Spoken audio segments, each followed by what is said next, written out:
Ben ritrovati con Sveglia Trieste, buongiorno a tutti, sono le 7 di lunedì 24 giugno, oggi avremo ospite il sindaco di Muggia Paolo Polidori dalle 8 alle 9, il capogruppo di Adesso Trieste in Consiglio Comunale a Trieste, Riccardo Laterza, questi i nostri ospiti. Leggiamo la situazione meteo, poi daremo uno sguardo alla prima pagina del Corriere della Sera e leggeremo anche il piccolo.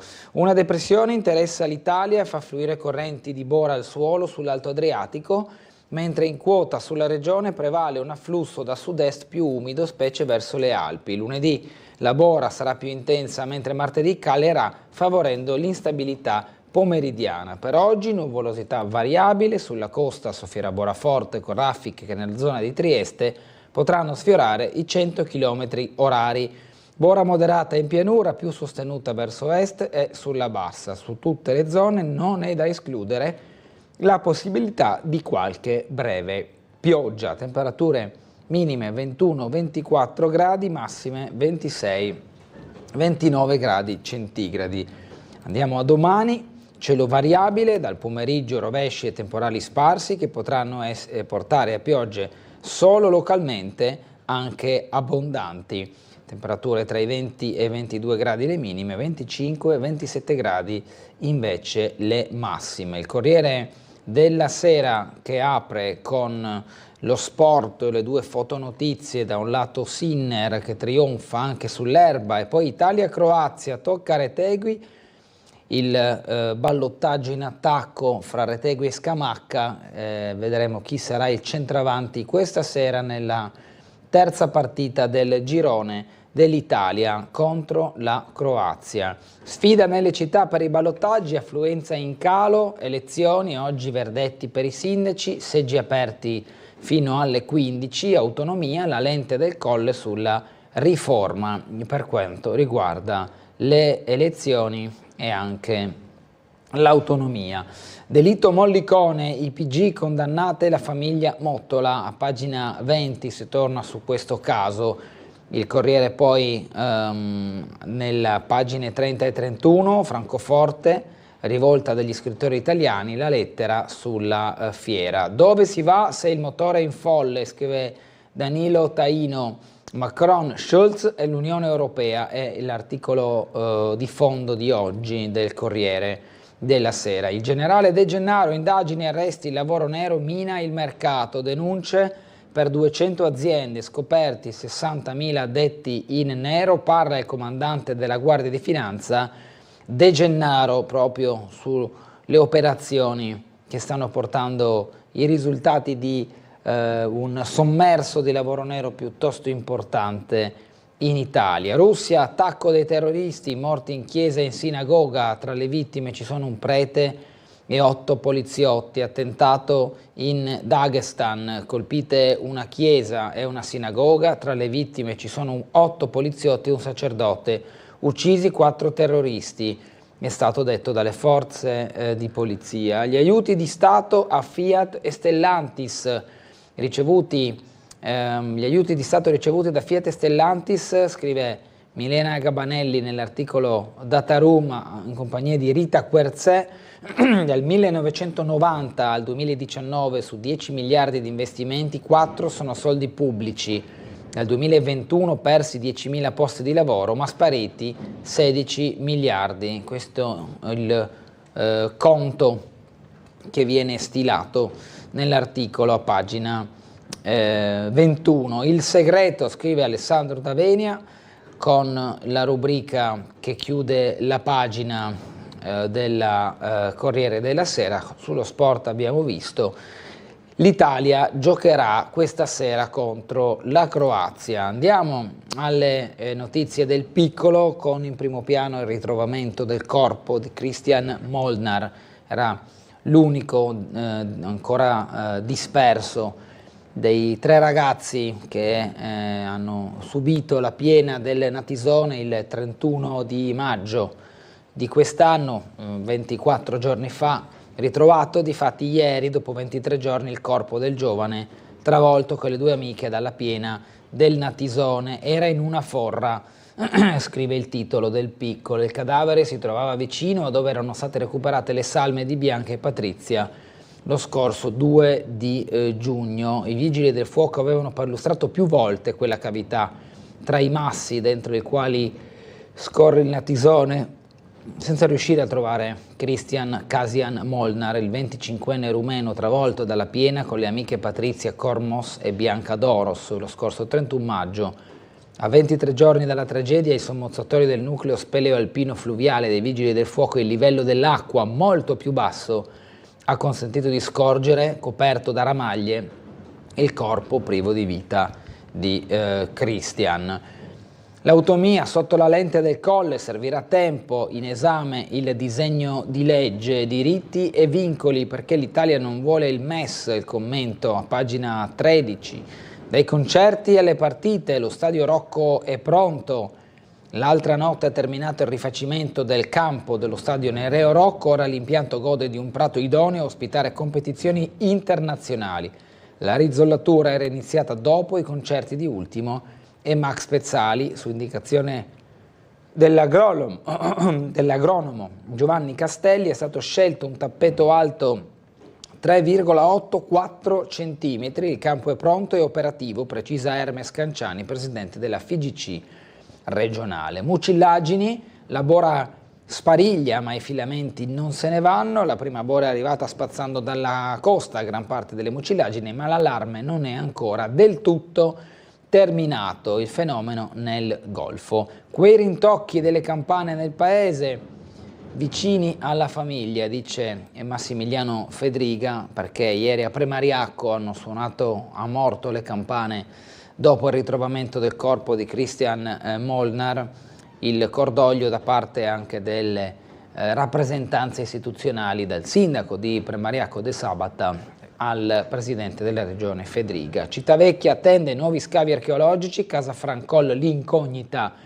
di quell'area della città dove ancora bisogna definire alcuni futuri di angoli e palazzi del capoluogo. Quel western made in Trieste, Bang Bang, c'era una volta quando eravamo piccoli il western, che in fondo però non se n'è mai andato, ma come tutti sanno il primo e più grande revival di questo genere archetipo è avvenuto 60 anni fa in Italia col fenomeno degli spaghetti western. E nella pagina del cinema, le pagine 22 e 23, si parla proprio di questo. Il punto con lo sport, Italia al bivio questa sera, la sfida che vale gli ottavi, il match contro la Croazia. Fa bene Luciano Spalletti a non cambiare il piano gara contro la Croazia, scrive Giancarlo Padovan, ma farebbe meglio, oltre che a dire che senza il risultato è giusto andare a casa, rivoluzionare la formazione, confermare Di Marco reduce da un fresco infortunio è un rischio, ricorrere a Cristante solo nel secondo tempo potrebbe essere tardivo e vedremo se Spalletti cambierà qualche elemento negli 11 titolari che invece hanno giocato le scorse due partite sia contro l'Albania che contro la Spagna. Matteo Retegui è dato come favorito per una maglia da titolare a guidare l'attacco dell'Italia. Il ballottaggio è con Scamacca. Un poker di team ambiziosi, il basket è ancora a nord-est, invece scrive Roberto De Grassi, le squadre in prima fila, il nord-est non è mai stato periferia del basket, ora lo riafferma con la forza dei fatti, in virtù delle squadre che partecipano ai campionati di vertice. Tennis, Sinner trionfa sull'erba e da Halle guarda a Wimbledon, ok anche Bolelli e Vavassori. L'ultimo spazio della prima pagina è questo del gruppo NEM Glocal, faro sull'informazione. L'Italia è troppo piccola per fare innovazione. Questa è una serie di altre domande animeranno il confronto nell'ambito dell'evento Glocal Farm organizzato da Nord-Est Multimedia, che edita i nostri giornali, e Festival Glocal di Varese. L'appuntamento in calendario domani, martedì, a Age Farm a Roncade, e c'è un inserto centrale che guida un po' gli argomenti dell'informazione e del gruppo a cui fa parte il quotidiano Il Piccolo. Andiamo dunque alle notizie dalle pagine interne. Ritrovato dopo 23 giorni il corpo di Christian, era incastrato in una forra vicino a dove furono recuperate le salme di Bianca e di Patrizia il 2 di giugno. Il livello dell'acqua non era mai stato così basso e ieri i vigili del fuoco hanno voluto tornare a ispezionare le cavità fra le rocce e hanno trovato di fatti il corpo di Christian. Era giunto dall'Austria per unirsi alle sue due amiche e trascorrere con loro la giornata fotografando uno degli scorci più belli del Natisone, ed è lì su un isolotto completamente asciutto al loro arrivo che sono stati sorpresi e travolti dalla piena. Niente e nessuno ha potuto salvare Bianca, Patrizia e Christian, e se 2 giorni dopo la tragedia i soccorritori hanno rinvenuti i corpi delle 2 ragazze, il primo aggrappato a un tronco, il secondo sotto un masso, quello di Christian è rimasto per 23 giorni nella cavità dove l'acqua l'aveva trascinato facendolo deviare verso destra dal letto del fiume. Il corpo del giovane è riemerso a circa 1 chilometro da dove era accaduto, in un punto intermedio rispetto al luogo in cui sono stati recuperati quelli di Bianca e Patrizia. Nella tragedia abbiamo tirato un sospiro di sollievo, ha commentato il vice comandante provinciale dei Vigili del Fuoco Sergio Benedetti, e come lui decine di soccorritori anche della Protezione Civile che hanno affiancato per settimane i Vigili del Fuoco nelle ricerche. La notizia del ritrovamento di un corpo nel Natisone è arrivata attorno alle 13. A quell'ora i mezzi dei Vigili del Fuoco erano già giunti nei prati adiacenti agli argini, nei pressi di Via delle Betulle a Premariacco. Qui è atterrato l'elicottero dei Vigili del Fuoco e da qui una squadra di 7 persone, tra cui i sommozzatori, è scesa lungo le rocce che sovrastano la cavità che per 23 giorni ha custodito il corpo di Christian. Non è stato facile recuperarlo, i Vigili del Fuoco si sono calati con le corde e la barella, 2 soli sono entrati nella cavità sotto le rocce nel punto in cui il letto del fiume si stringe. L'intervento si è concluso in circa mezz'ora.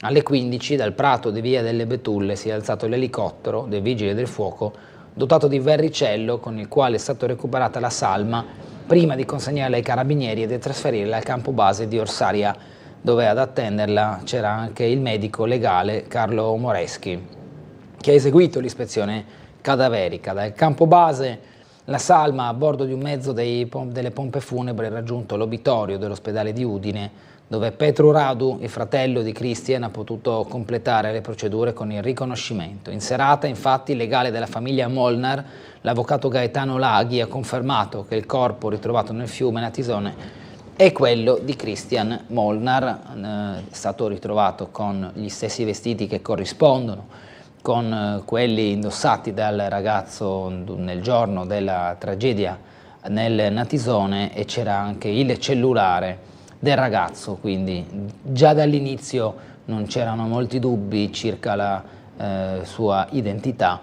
ormai senza vita, ma il riconoscimento poi ufficiale è avvenuto e ha confermato le prime sensazioni, anche perché, come è stato detto dai Vigili del Fuoco, non ci aspettavamo di trovare nessun altro in questo fiume. Il legale, dice la famiglia, è chiuso nel suo dolore, ora ha un corpo su cui piangere. L'avvocato Laghi è rientrato a Udine per eseguire le procedure. Al momento non si sa quando la salma sarà trasferita in Romania. Il fratello si è battuto affinché Christian venisse ritrovato, l'ha fatto anche quando si paventava la riduzione delle forze. La procura indaga per stabilire se ci siano state problematiche che possono aver inciso sulla morte dei 3 ragazzi e dunque parallelamente c'è tutto un percorso che guarda alla situazione sotto il profilo dell'inchiesta e della burocrazia. La tragedia sul Natisone, Federica, vicinanza alla famiglia e rintocchi delle campane nel paese. Il presidente e il sindaco di Premariacco ringraziano gli uomini e le donne impegnati nelle ricerche. Interviene anche Moretti del Partito Democratico, sconvolti da questo doloroso dramma, vicini alla famiglia, e quindi bipartisan. Logicamente in questi casi il cordoglio della classe amministrativa e politica su questa tragedia che, con il ritrovamento di Christian nella giornata di ieri, chiude quello che è il capitolo delle ricerche, logicamente rimane però aperto il filone dell'inchiesta su accertamenti di eventuali responsabilità o ritardi nei soccorsi, ma questo è un capitolo che viaggia parallelo. L'importante nel frattempo era di chiudere le ricerche sui corpi dei 3 ragazzi e l'ultimo è stato proprio chiuso ieri. Andiamo a un altro argomento che in questi mesi ha fatto parlare molto, anche se non soprattutto a livello nazionale, quello dell'omicidio di Giulia Cecchettin. Turetta si giustifica nell'interrogatorio: 2 coltelli in auto, avevo pensieri suicidi. Il giovane prova ad allontanare da sé l'accusa della premeditazione, ripercorre la sua fuga verso nord dopo aver ammazzato Giulia. Lo scotch serviva per attaccare il papiro di Giulia ai volantini, l'avevo appena preso. E quindi Turetta che va nel suo interrogatorio a guardare a quegli elementi che secondo gli investigatori sono un chiaro segno di premeditazione circa le sue intenzioni, anche a giustificarne l'utilizzo che ne avrebbe voluto fare sia dei coltelli che dello scotch. Autonomia sotto esame al Colle, legge complessa, servirà a tempo. Forza Italia si fa garante del Sud. Tajani pensa a un osservatorio. Il Partito Democratico dice si stravolge la carta. Il provvedimento è attuativo dalla riforma del titolo V. In ballo le intese tra Stato e Regioni sulle competenze in 23 materie. Ballottaggi ieri, affluenza in calo, alle 19 sfiorato appena il 28%. 7 punti in meno del primo turno, seggi aperti fino alle 15 di oggi, in più di 100 comuni italiani. Il record del voto va a Perugia, dove il dato registrato è del 38%. Numeri molto bassi a Bari, dove il dato registrato prima di cena è del 18% in questo ballottaggio che durerà avanti anche oggi. Il tour europeo di Orbán, prove d'intesa con Meloni. Il premier ungherese sarà presidente di turno dell'Unione Europea per un semestre. Da luglio, con Roma a distanze sulle nomine dei vertici, apertura di Weber all'asse con ECR, il gruppo europeo. Dunque l'apertura anche con l'asse. Troppi decreti, rischio di ingorghi per l'Aula nel Parlamento, 8 decreti più 2 in arrivo, tutti da convertire mentre incombe la pausa estiva, col rischio che in Parlamento i tempi si facciano stretti. Si tratta dell'ingorgo dei provvedimenti che ciclicamente intasa le aule di Camera e Senato, specie a fine anno con la legge di bilancio che incalza, e a giugno-luglio quando a incalzare invece è Ferragosto. Tra Montecitorio e Palazzo Madama al momento sono 8 i decreti in attesa di conversione. La coesione, il G7, le forze armate, il salva casa, Valditara Bodi, agricoltura, quello sulla lista d'attesa e quello sulle cosiddette terre rare. Questi provvedimenti attendono la conversione in legge. L'attualità. Attacco a Sebastopoli, Kiev colpisce la Crimea, i russi accusano gli Stati Uniti, missili e droni sulla località balneare, si segnalano 5 morti e 124 feriti, Mosca punta il dito, utilizzati armamenti americani come gli ATACMS, acronimo di uno strumento di guerra utilizzato da Kiev. Assalto contro chiese e sinagoga nel Dagestan, 9 uccisi e 25 feriti. Almeno 6 agenti di polizia e un prete ortodosso sono stati uccisi da un attacco terrorista a Darbent, nella Repubblica Autonoma del Dagestan, nella Russia meridionale, dove un comando di uomini armati ha aperto il fuoco contro una sinagoga, una chiesa e subito dopo un posto di polizia stradale tra Derbent e Makhachkala. Il bilancio non definitivo degli attacchi è di 9 persone uccise, tra cui 7 agenti delle forze dell'ordine, 25 i feriti. Dopo l'attentato i terroristi hanno incendiato i 2 luoghi di culto e in tutta la zona le squadre antiterrorismo si sono lanciate in una caccia all'uomo per bloccare gli attentatori. Secondo fonti locali almeno 2 terroristi sono stati uccisi durante la fuga, secondo la prima ricostruzione del Ministero dell'Interno del Dagestan. Verso le 18 ignoti hanno sparato contro una sinagoga e una chiesa con armi automatiche. Sospetti sono scappati a bordo di una Volkswagen Polo bianca. Anche Israele ha seguito da subito tutta la vicenda. L'ambasciata israeliana a Mosca, ha fatto sapere il Ministero degli Esteri di Tel Aviv, si è messa immediatamente in contatto con i leader della comunità ebraica nel distretto di Derbent. Trump ha scelto il vice, vincerò il confronto. A pochi giorni dal primo dibattito televisivo sale la tensione tra Joe Biden e Donald Trump, che stanno affrontando la vigilia della sfida in modo opposto. Mentre il tycoon non ha mai smesso di tenere interviste e comizi, il presidente si è chiuso nel silenzio più totale del bunker di Camp David. Quello in onda sulla CNN sarà un duello cruciale per i due candidati. Vincerò il dibattito televisivo, li ho vinti tutti, ha attaccato il 71enne Trump. Sono sicuro che arriverà preparato per creare ancora più aspettative. Il tycoon ha anche annunciato di aver scelto il vicepresidente, ma di non averlo ancora detto a nessuno. La nomina ufficiale del suo numero 2 è attesa alla convention dei repubblicani a Milwaukee a metà luglio, e tra i favoriti ci sono Marco Rubio, il senatore della Florida, e il senatore dell'Ohio, J.D. Vance. Israele, gallant in missione negli Stati Uniti, vuole lo sblocco delle armi. Il ministro della difesa israeliano Yoav Gallant è negli Stati Uniti con una missione che finora non è riuscita a Netanyahu: sbloccare l'invio delle armi e delle munizioni rallentate dall'amministrazione Biden.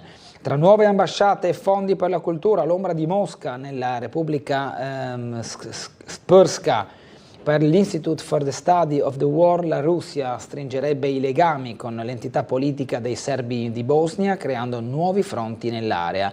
Lavrov dice la nuova sede diplomatica conferma che i rapporti tra Cremlino e RS sono ai massimi livelli. Il leader Dodik ha già chiesto il sostegno degli interlocutori russi nella corsa alla separazione. Macedonia del Nord, ecco il nuovo governo targato Michovsky, disco verde dal Parlamento. E boom di turismo culturale, ma dal 2016 per le guide gli ingressi sono bloccati. La norma c'è, ma mancano i decreti attuativi per fare i concorsi, spiega Pitacco, la presidente del Friuli Venezia Giulia, di un'associazione di categoria. E quindi accanto leggiamo la creatività e lavoro in FVG, più 15%, imprese creative, industrie culturali, editorie e stampa, industrie cinematografiche, musicale, radiotelevisive, produzione di giochi e videogiochi. Non solo, l'industria creativa, comunicazione grafica tecnica, design, studi professionali di ingegneria e architettura, e poi patrimonio storico-artistico coi beni culturali, il Made in Italy e contenuto culturale, prodotti enogastronomici o d'artigianato e di rilevanza culturale, il turismo che ha una vocazione culturale, poi il performing arts e l'intrattenimento dal teatro, gli spettacoli dal vivo. Tutto questo che vi ho appena letto fa parte dell'ecosistema della cultura e della creatività, che è costituito da tutta questa serie di settori e che vanno a crescere del 15%. Il Friuli Venezia Giulia, diviso nelle 4 province, vede un patrimonio storico e artistico in crescita, così come anche la percentuale di industrie culturali e industrie creative, con una serie di ingressi previsti già nel 2023 che vanno via via crescendo come numero di partecipazioni proprio di aziende nel sistema. Andiamo a collegarci ora con la sala operativa della Polizia Locale per l'aggiornamento di questa ventosa mattinata. Buongiorno. Buongiorno a tutti, buongiorno a lei. In effetti al momento non abbiamo problemi per quanto riguarda il vento, interventi particolari in corso. Meglio così. Ricordo che oggi iniziano alcune attività di sgombero per quanto riguarda i G7 e Teatro Romano, mi sto riferendo dal parcheggio del Park San Giusto fino a Largo Riborgo. Da domani saranno interessate anche il Mercato Vecchio, l'Alto Palazzo Regione, le zone limitrofe, quindi Cadorna, Diaz, Mercato Vecchio, Orologio e tutto quello che riguarda appunto attorno a Piazza Unità, Piazza della Borsa, quindi attenzione, chi abita in zona vada a verificare i divieti e sposti i veicoli il prima possibile. Per quanto riguarda la giornata odierna abbiamo anche notizie di asfaltatura in Rossetti Ginnastica, con attività già nel primo pomeriggio, tardo pomeriggio, dalle 17, da quello che mi ha lasciato detto il collega. Altre cose non avrei da riferire. Sono divisi ovviamente anche in Rossetti e ginnastica e la parte fino a arrivare a via Pietà, se non sbaglio, hanno messo divieti. Bene. Altre cose non avrei da riferire. Grazie all'ispettore capo Gurtner, buona giornata e buon lavoro. Saluti a tutti quanti. Grazie ancora. Andiamo avanti nella lettura del quotidiano. Noiza, l'agenzia pioniera del marketing con i social, qui c'è l'atomizzazione. Enrico Marchetto, socio fondatore di Noiza, docente all'Università di Udine, dice: la nostra prima inserzione venne fatta nel 2012 tra i clienti, ora anche legami, la cartoleria, le campagne per UNHCR. E c'è un focus in questo articolo che guarda anche a questa azienda importante nel territorio che ha a che fare con la comunicazione, la creatività e il marketing. Over è la realtà aumentata, i posti, i nuovi domini web, siamo già pronti ai visori, la startup innovativa che mappa il mondo con 1,2 milioni di utenti ha creato esperienze per Ibrahimovic, Boateng e case di moda.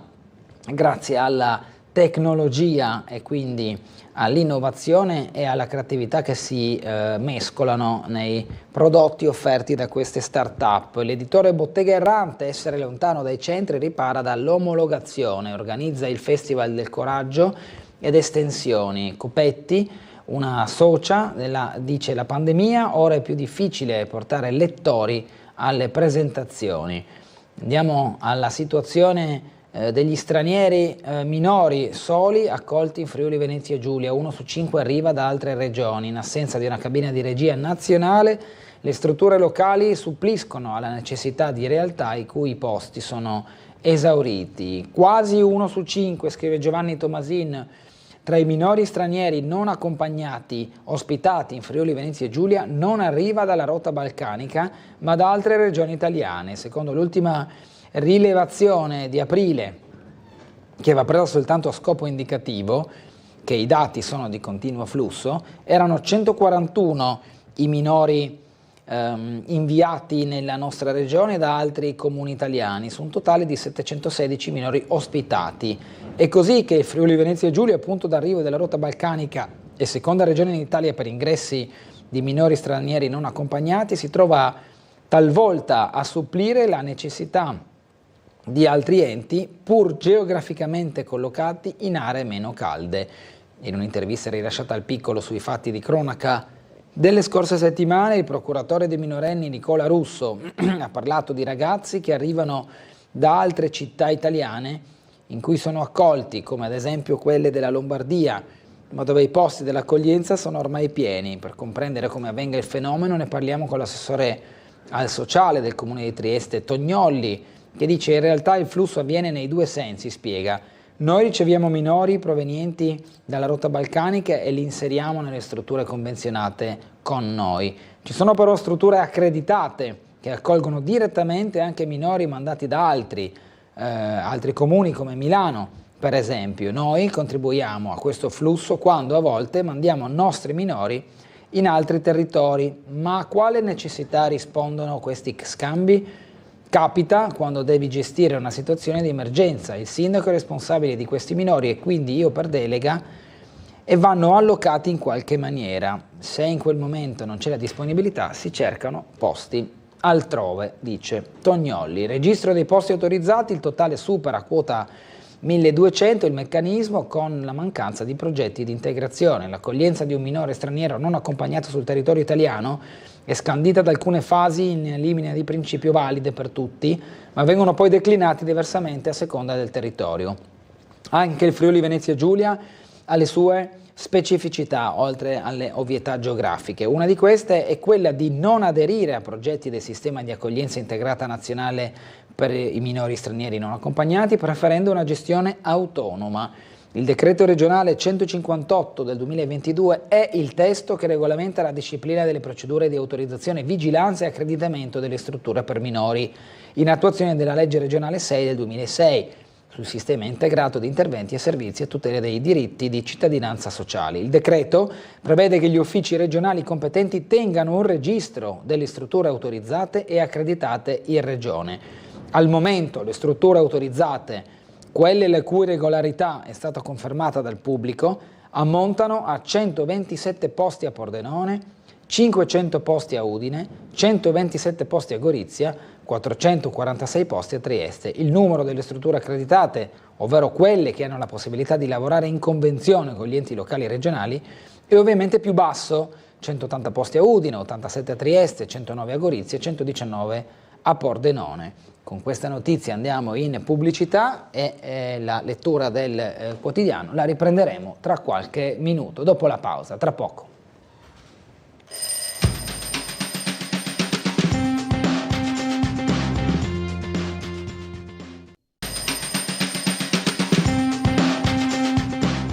Riprendiamo la rassegna stampa del Piccolo, perché l'Italia non vuole il MES, scrive Marco Zatterin nell'articolo che vedete a schermo. Il progetto La nuova eurofollia, secondo fonti di governo, è stato accusato di tutto, e democrazia anche votare contro, ma a patto di essere certi che ne valga la pena. Trieste, le notizie nella parte dedicata proprio alla città. Stadio Rocco pronto per il calcio, il campo regge anche i concerti. Solo dai pernottamenti dello staff di Ultimo e Pezzali 252.000 euro, in ballo unicamente le date zero. La risollatura è completata, 180.000 euro versati dagli organizzatori dei due eventi. Qui vediamo le foto dello stadio, ma anche dei momenti durante i concerti di Max Pezzali e di Ultimo. Erba naturale, resistente al freddo e al calpestio nel terreno, il nuovo manto erboso del Rocco è completamente naturale, non c'è erba sintetica ed è composto da un miscuglio a base di Poa pratenis con una minima parte di loietto. Finita anche la posa delle zolle da 3,8-4 cm come previsto da contratto per altre 2 settimane, la società incaricata dalla FIGC di rifare il campo, la Power Grass, affiancherà la gramigna che ne cura la manutenzione ordinaria, così da seguire le prime fasi di crescita di quell'erba, il suo primo taglio, i primi interventi manutentivi. La Poa pratensis tollera bene sia i climi freddi che quelli caldi e preferisce le zone pienamente soleggiate, faticando invece all'ombra. Riesce a colonizzare il terreno anche orizzontalmente, e questo permette di riempirlo in modo omogeneo, evitando i possibili diradamenti. Non a caso questo tipo di erba viene utilizzata per l'allestimento di campi da calcio, visto che è anche molto resistente al calpestio. Le nuove zolle possono contare di un terreno completamente resistente. I lavori avviati dalla Power Grass alla fine di febbraio scorso, a fronte di un importante finanziamento della Regione, sono intervenuti fino a 40 cm di profondità con un nuovo sistema di drenaggio. Il fondo drenante è stato infatti realizzato in sabbia di fiume e anche una nuova irrigazione, nonché con un innovativo sistema di riscaldamento per scongiurare il rischio del gelo.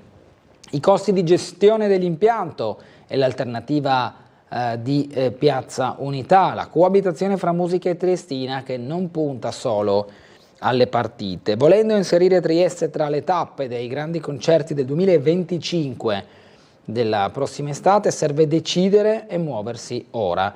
I tour vengono programmati un anno per l'altro con largo anticipo, gli organizzatori sono infatti al lavoro. Alcuni tour del prossimo anno sono già stati pubblicizzati con tanto di date e le possibilità tra poche settimane di acquistarne i biglietti. L'assessore alla cultura Giorgio Rossi ha anticipato l'intenzione per la prossima estate di non proporre i concerti dello Stadio Rocco e di ragionare su Piazza Unità. Il sindaco di Piazza, invece, è pragmatico. La musica serve anche per una questione di immagine e di conto economico della città, quindi al Rocco devono convivere il calcio e i concerti senza però intralciare il campionato della Triestina e quindi neppure il possibile periodo dei play-off.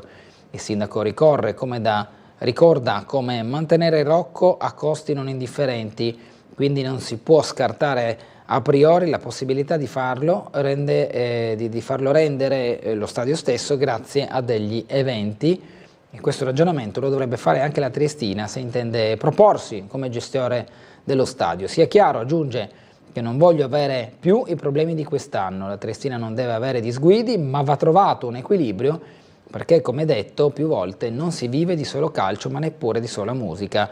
Di Piazza entusiasta di come sia stata gestita l'organizzazione degli ultimi 2 concerti e quella del rifacimento del campo. L'idea di Rossi di riproporre come palcoscenico Piazza Unità ha dei limiti, partendo dalle difficoltà di controllo degli accessi, e poi ci sono i numeri limitati chiaramente rispetto allo stadio. Basti pensare che gli Iron Maiden nel luglio del 2018 avevano raccolto 10.000 spettatori, 8.000 i Duran Duran nel 2005.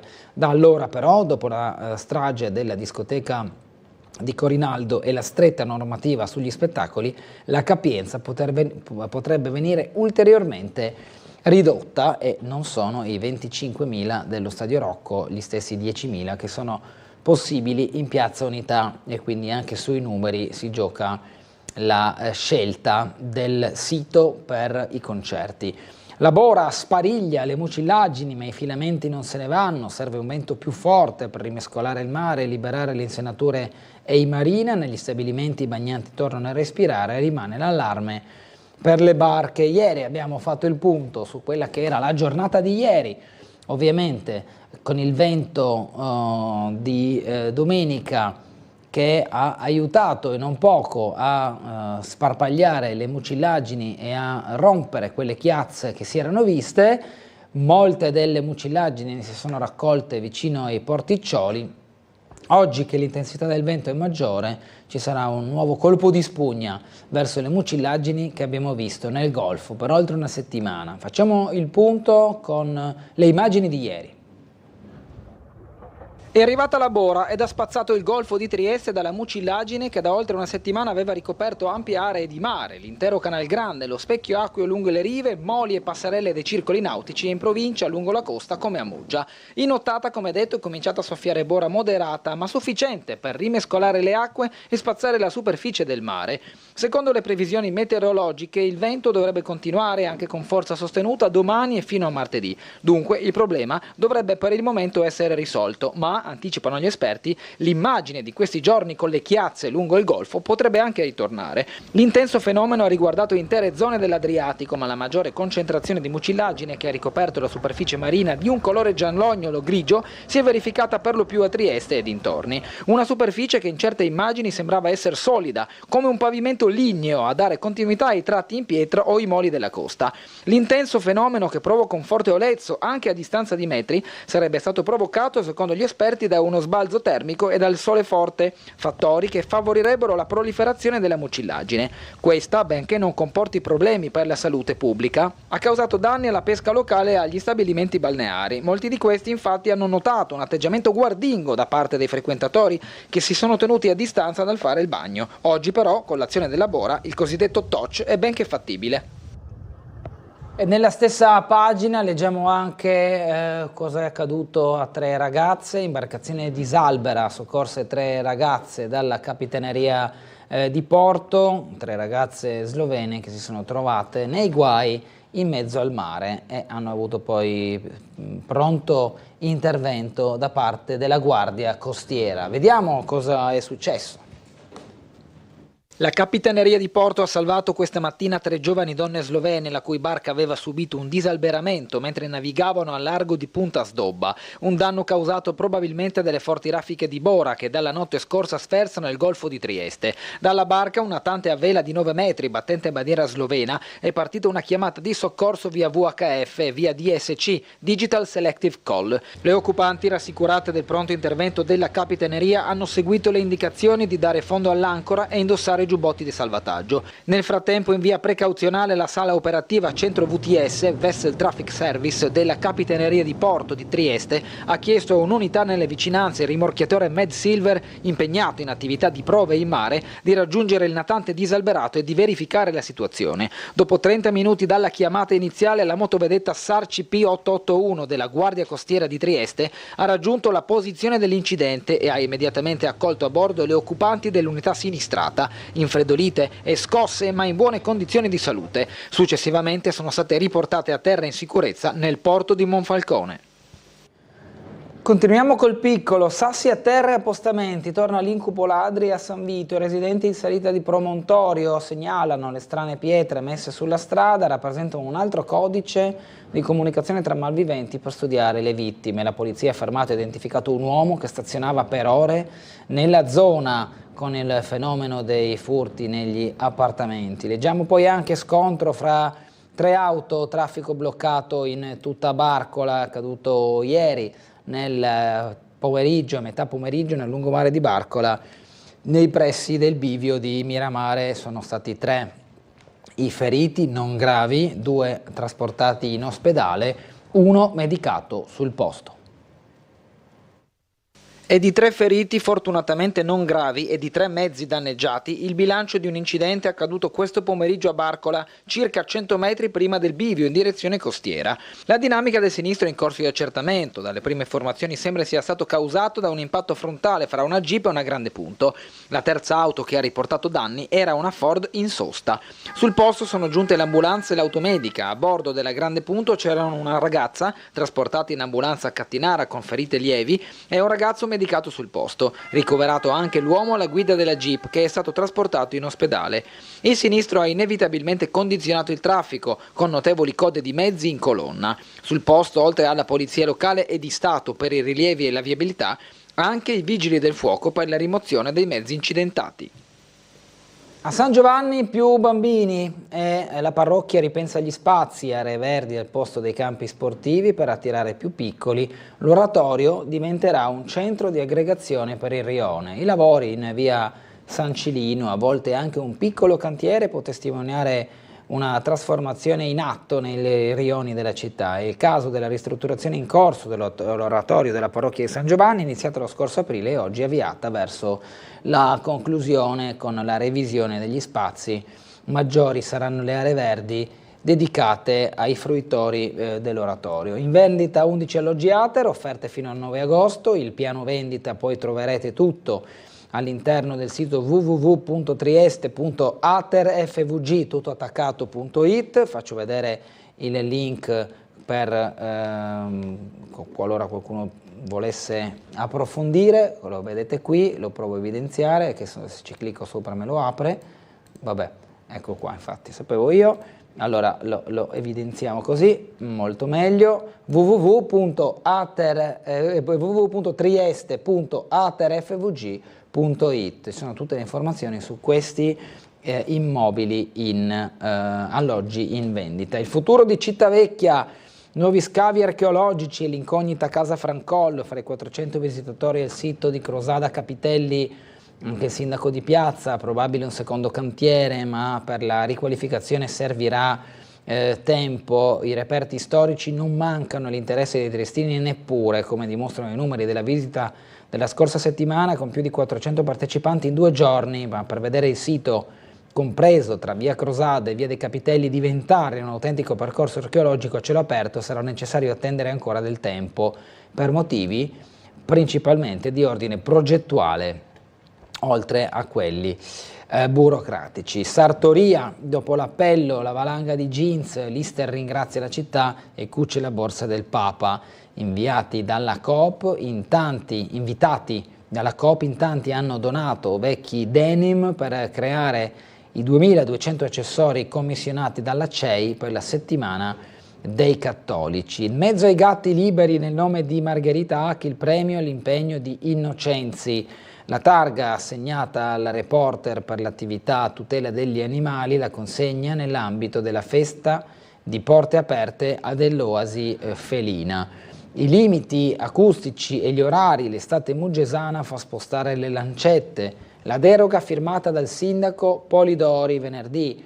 Sabato e a Ferragosto lo stop è fissato alle 24. Il Moia Basker Festival andrà avanti fino all'1 di notte. Queste le decisioni su orari, limiti orari e acustici a Muggia. La festa dei patroni, fra sagre e musica, poi la processione, mercoledì la celebrazione con gli antichi fanali. Siamo alla pagina delle segnalazioni. L'iniziativa dell'Associazione dei Viticoltori Locali, Torna Mare Vitosca in Morie, rassegna dedicata al gioiello bianco del Carso tra mostre e degustazioni. Astad, da sempre con gli animali, un aiuto concreto a cani e gatti. La scalinata da sistemare in strada del Friuli, il lettore Flavio Heller richiama l'attenzione sulla lunga scalinata che deve percorrere per accedere alla sua abitazione in strada del Friuli 257 e che versa in cattive condizioni. Vorrei che il comune provvedesse alla sistemazione dei gradini che sono alquanto mal ridotti, scrive Heller, e qui allega in foto il sentiero che deve percorrere con le scale in pietra. Nord-Est Economia, l'inserto che guarda a diverse aziende e a molti argomenti legati all'imprenditoria e all'innovazione dentro il pianeta Luxottica, tra creativi artigiani e robot, la sfida di iVision, il gruppo è completo, azienda friulana ha compiuto 3 acquisizioni per integrare la filiera della produttività. Dalle maxi gru ai razzi, Ariane, i miracoli di Cimolai Technology, Roberto Cimolai racconta come nello stabilimento di Carmignano di Brenta nascono macchinari unici al mondo. La società triestina, nata da un videogioco che aiuta le indagini ripulendo i video, Amped Software, partita in area Science Park, continua a crescere. Sviluppiamo immagini e video per uso forense, investigativo, di pubblica sicurezza e intelligence, adottate dalle forze dell'ordine in tutto il mondo, dice Martino Ierian, CEO di Amped Software, ce lo racconta Lorenzo De Grassi. Lo spread che si amplia induce a un check-up sulla composizione del proprio portafoglio. Dopo l'esito delle elezioni europee, sui mercati aumentano le tensioni. Per l'Age, così i fratelli Nardi vendono vino nel mondo con la filosofia biodinamica. La cantina trevigiana, fra le prime a certificarsi società benefit e a pubblicare il bilancio sociale. Il paradosso della soia italiana e la mossa di Fanin per rilanciarla, scrive Maurizio Cescon. Ancora immagini e segnalazioni, la cena dell'Inner Wheel Club con la festa di fine anno sociale, e poi la terza B del Dante a 60 anni dalla maturità con un gruppo di compagni di classe. Il western all'italiana, made in Trieste, Massacro al Grande Canyon, in prima visione il 25 giugno del 1964 all'Arcobaleno, scene dagli stabilimenti Ceria di Montebello, e fu girato a Fiume e dintorni. L'anniversario di queste pellicole, il caos di Giorgio Kozlovic da Londra vola in Argentina, l'universo giocoso di Bruno Kersicla riprende vita a Trieste, da domani alla Galleria Planetario omaggio allo scultore e pittore, dall'onda grigia del 63 ai personaggi colorati. Altri appuntamenti con 20 anni di corti e film e la settima arte del regista Ugo Puglisi, domani al Double Tree Hilton alle 18. E poi Arab Solgar, progetto solista a Borgo San Sergio, stasera in piazza 25 aprile un assaggio del disco assieme a Carlone e Zanaica. Andiamo poi al Piccolo Opera Festival con Turandot Express e il gruppo vocale Lira, oggi a Gorizia, San Floriano del Coglio. Alle 16.30 la Cristoforo Colombo, per l'ultima volta ormeggiata a Trieste, con la foto da Umberto Vittori nel 1978. Lo sport con il basket e ancora a nord-est. Torna un poker di team ambiziosi a giocarsi un posto al sole, una stagione costellata dai derby che hanno segnato la storia. 5 il record di Trivenete nella massima categoria. Nel 2022 c'era anche Verona con le altre fra Veneto e Friuli Venezia Giulia. Il nord-est non è mai stato periferia del basket e adesso torna ad affermarlo con forza dei fatti. Il prossimo campionato di Serie A raccoglierà la Pallacanestro Trieste, aumenteranno i derby e il Triveneto ricomporrà quindi un poker di formazioni: Venezia, Treviso, Trento e appunto Trieste. Non basta, nella 2 appena conclusasi, oltre alla formazione giuliana promossa, sono arrivate i playoff anche Verona, Udine e la clamorosa rivelazione Cividale. Qualche categoria più sotto, la stagione appena terminata ha riaccolto in Serie B una realtà dalle forti tradizioni cestistiche come Gorizia. Cavalcata promozione con Cristian, ora salvezza con vista sui playoff.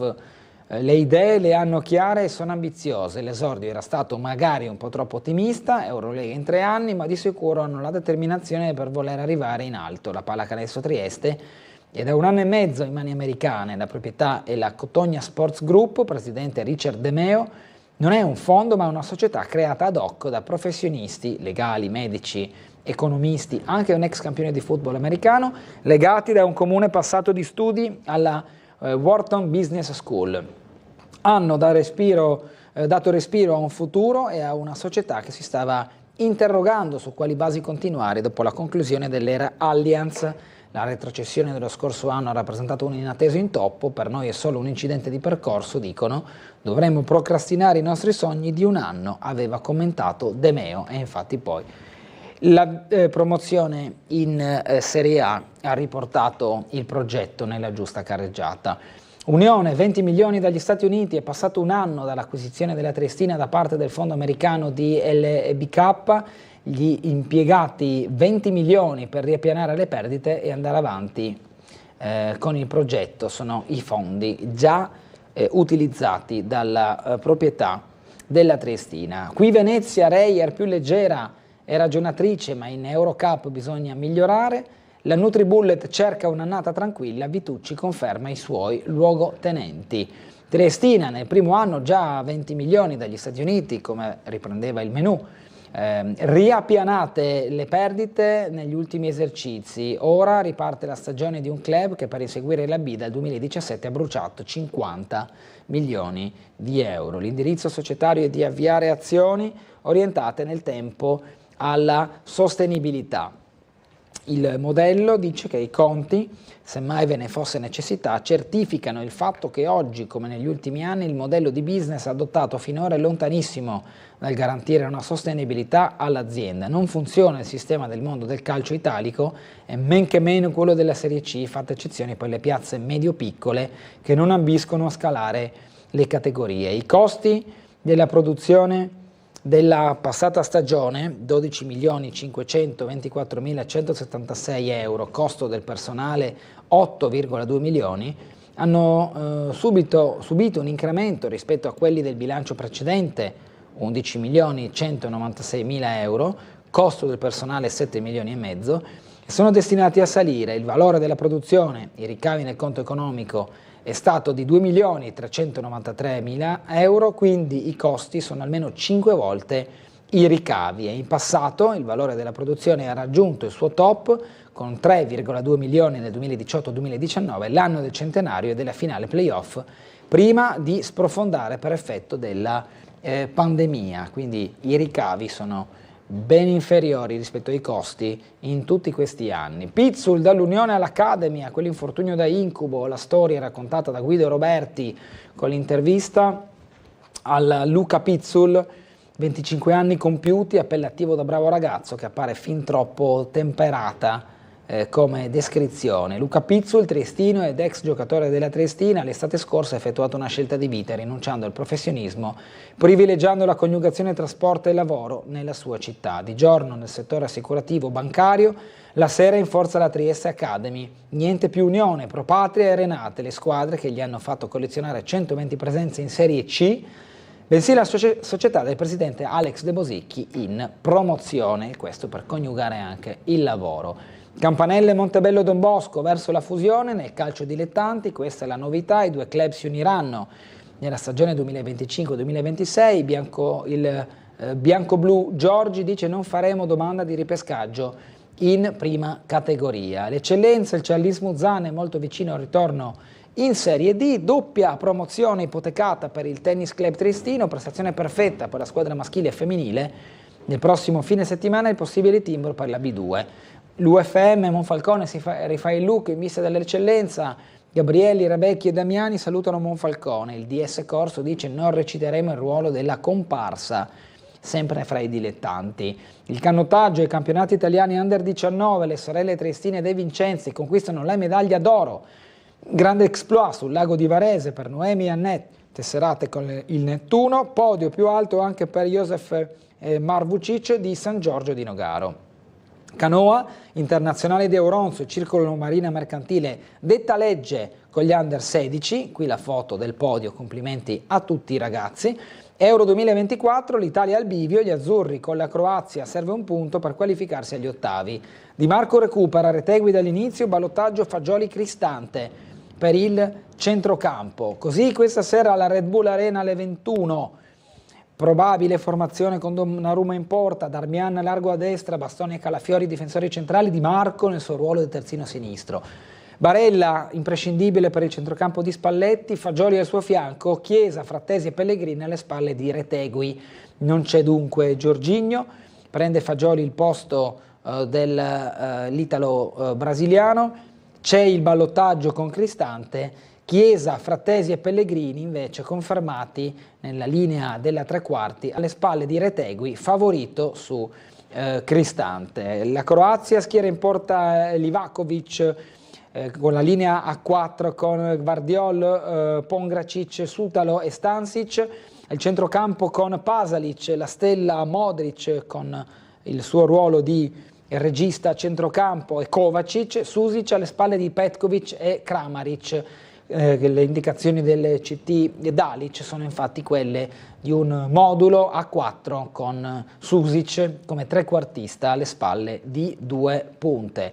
Meritiamo fiducia, scrivono rispetto alla nazionale, il CT Spalletti, di questa squadra Italia ci si può fidare, qualcosa cambierò, cercherò meno la bellezza e più la concretezza con i campioni in fase calante. La Croazia è la strada in salita, dice Sasha Bielanovic, ex conoscenza del calcio di Serie A. Germania primato in extremis, l'Italia può trovare la Svizzera. Infatti ieri la Germania ha recuperato al 92esimo lo svantaggio, visto che la Svizzera fino al 92esimo stava vincendo di 1-0 contro i padroni di casa. Re Sinner ad Halle, primo titolo sull'erba e primo titolo da numero 1 al mondo in carica, con Yannick Sinner che solleva la coppa. Vince ancora Verstappen e scoppia il caso Ferrari, accuse tra Leclerc e Sainz. Chiudiamo qui la nostra rassegna stampa, andiamo in pubblicità tra poco in compagnia del sindaco di Muggia, Paolo Polidori. Restate con noi.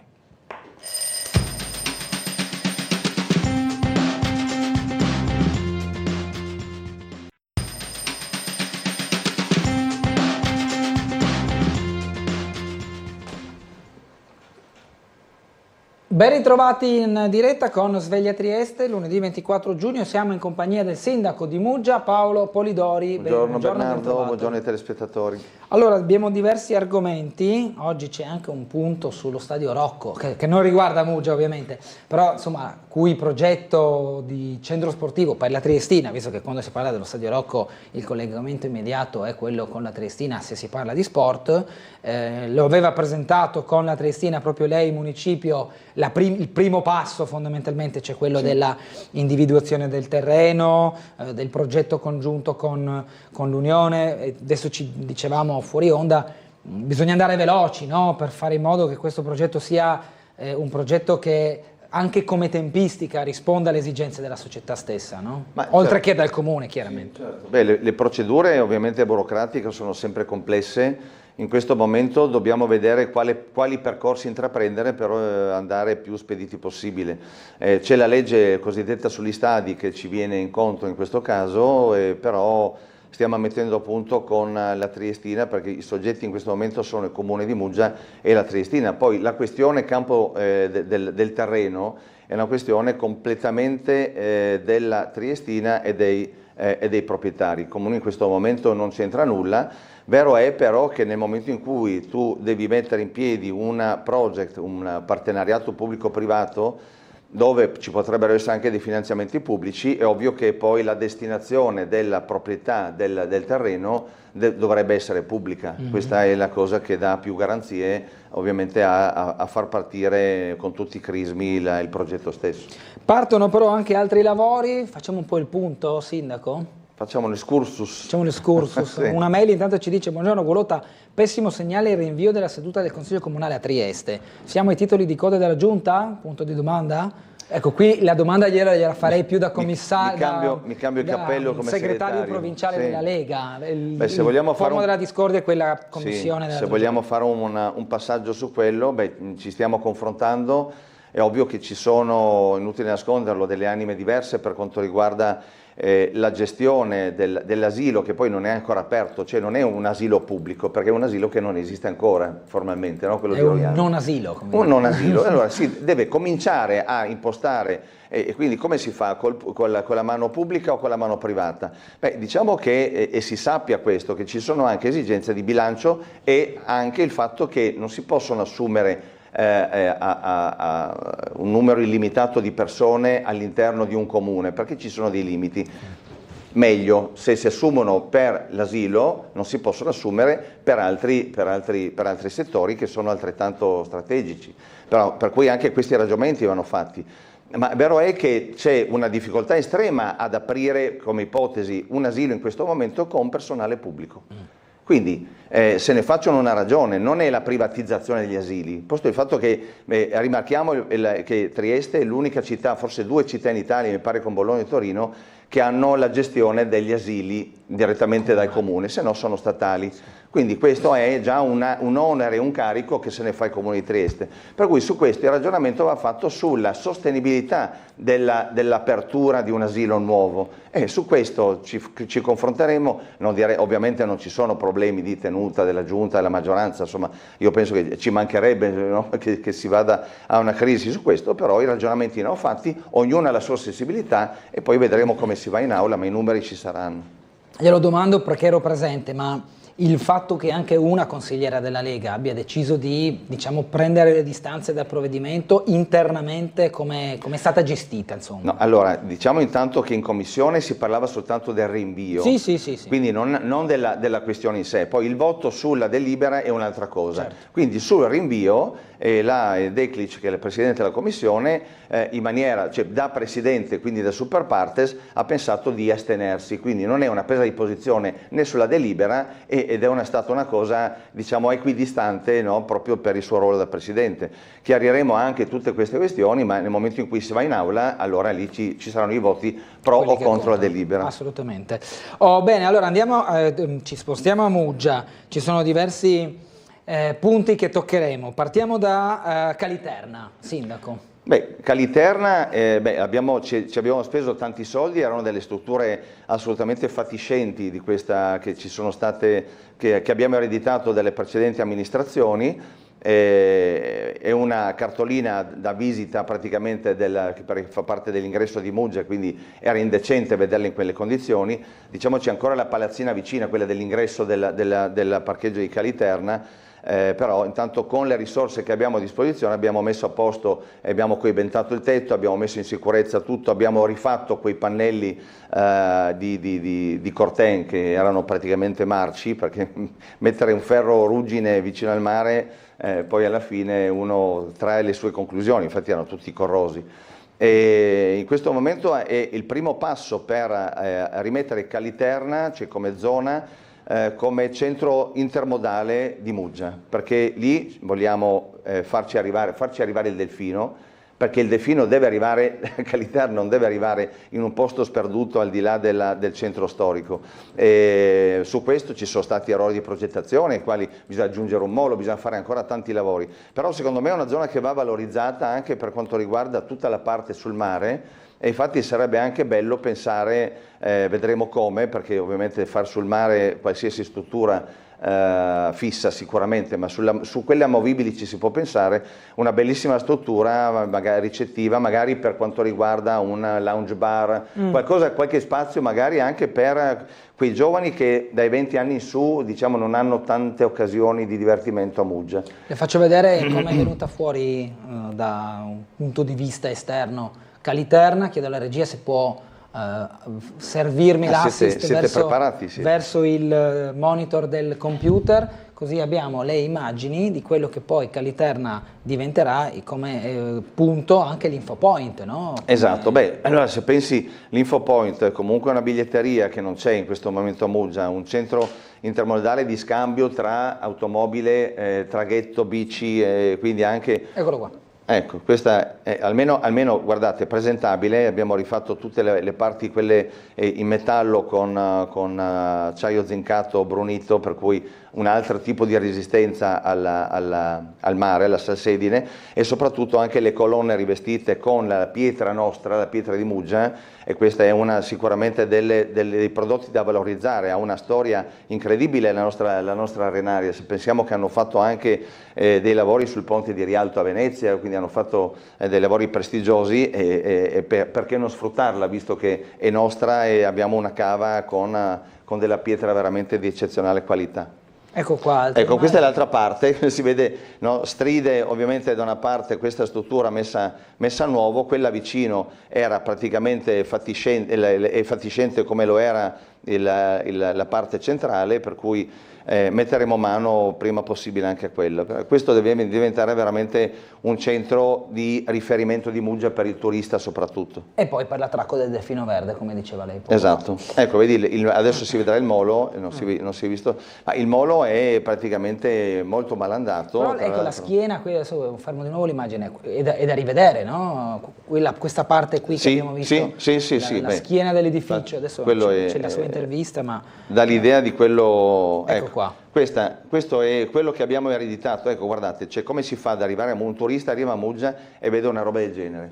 Questo abbiamo fatto tantissime cose, su questo c'è una priorità con le prossime risorse che avremo, io spero in una delle prossime variazioni di bilancio di avere la possibilità di rimettere a nuovo anche questo, cioè questa è una cosa indecente, cioè non si è mai pensato al decoro, alla bellezza, pensiamo alla rotatoria di Muggia all'ingresso, cioè almeno adesso è presentabile, non è come vorrei perché vorrei farla in altro modo. Quella del Riospo? Esatto, sì, ma l'EDR in questo momento non ce lo consente, ahimè. Fare, scusino?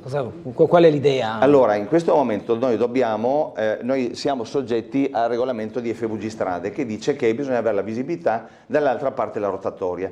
Perché? Perché quella non è in carico al comune dal punto di vista della viabilità, e quindi non è in centro abitato. Okay. E se no c'è un benvenuti a Muggia in pietra arenaria, un qualcosa, no? Riprodurre il castello di Muggia o il leone di Venezia o il fatto che siamo arrivati in Istria, ce ne sono di simboli da poter mettere, e quello vogliamo farlo, voglio portarlo avanti sicuramente quando avremo la possibilità di farlo, perché stiamo chiedendo, se non il cambio di regolamento dell'EDR, quantomeno una deroga sulle rotatorie. Chiaro. Ma si sappia che in questo momento più di quello non si può fare, ma comunque adesso è decente, anzi è molto presentabile, perché tra l'altro l'abbiamo data in mano a PTS, Porto Trieste Servizi, come sponsorizzazione. Con quel sistema delle sponsorizzazioni stiamo gestendo tutte le aiuole, tutte le spazi verdi, non a spese del comune, ma a spese con la sponsorizzazione di chi dà una mano al territorio, e su questo devo dire che stiamo facendo veramente un ottimo lavoro e ci sono dei bellissimi risultati. È una tendenza un po' consolidata quella di affidare delle rotonde, delle aiuole, delle aree al privato. Mi ricordo quando,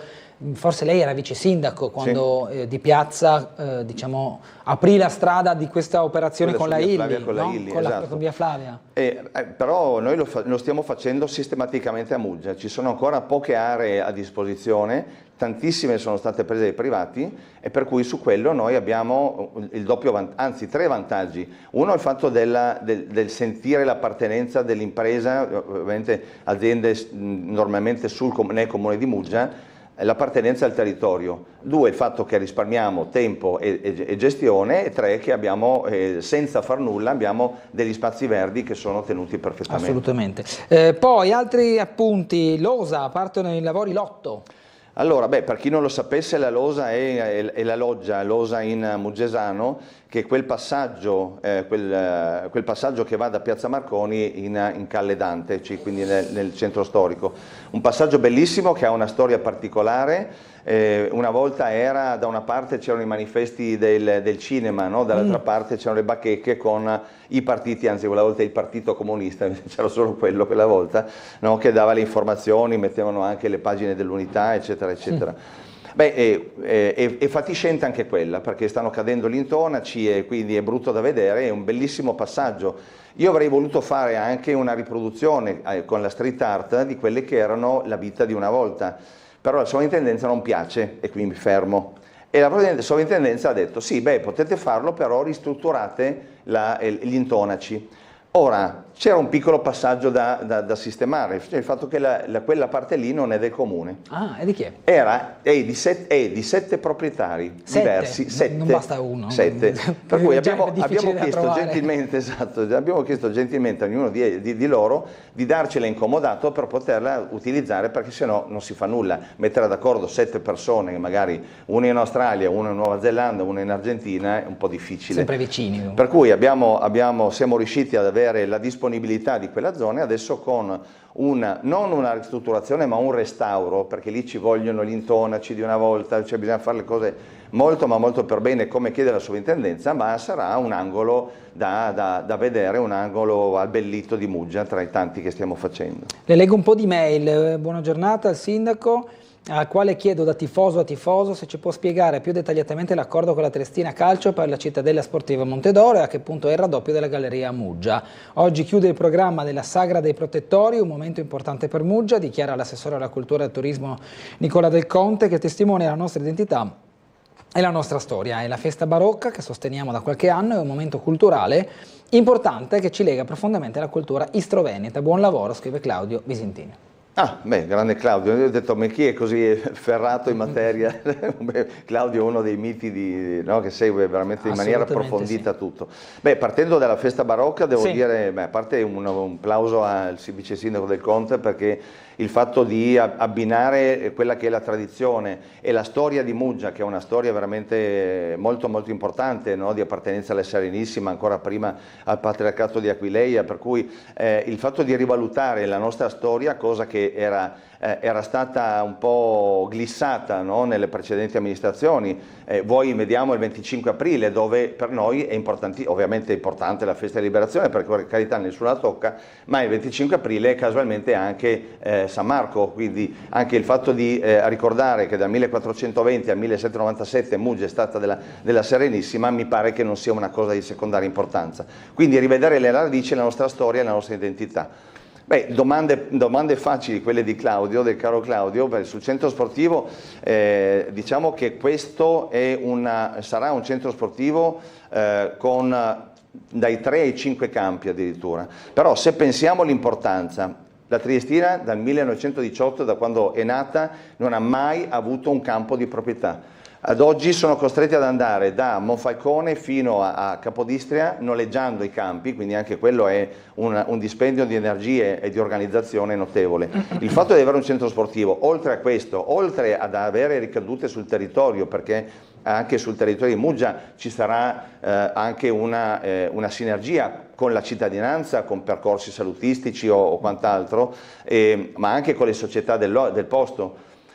Ma sarà un centro sportivo che dovrà essere, secondo me, di importanza nazionale o internazionale. Siamo vicini a Slovenia e Croazia, per cui avere un centro sportivo di riferimento così, sai, magari anche mettere in piedi un torneo di giovanili con squadre importanti. Diventa baricentrico. Ha ricadute veramente importanti su tutto il territorio. Ovviamente non deve essere soltanto di Muggia, ma è collocato dal punto di vista logistico vicino alla grande viabilità, per cui è ovvio che è per tutto il territorio, che va ben oltre anche il territorio di Trieste. Ma un po' tutti i centri sportivi delle grandi squadre sono dislocati fuori città. Certo. Cioè, se guardiamo anche la Serie A, esatto. Milan, sì. Milanello vicino Varese, non è tanto più vicino a Milano quanto certo. più vicino a Varese. No, ecco, per Muggia avere un centro sportivo così sarà veramente un motivo di orgoglio. Quindi tra l'altro, parlando anche del terreno che in questo momento il comune di Muggia non c'entra assolutamente, voglio chiarire, anche perché ci sono delle persone che hanno anche dei ruoli istituzionali che stanno dicendo delle balle colossali, anche sui rapporti del sottoscritto con imprenditori, ma su questo ci saranno altri piani di valutazione da altre parti. In altre sedi.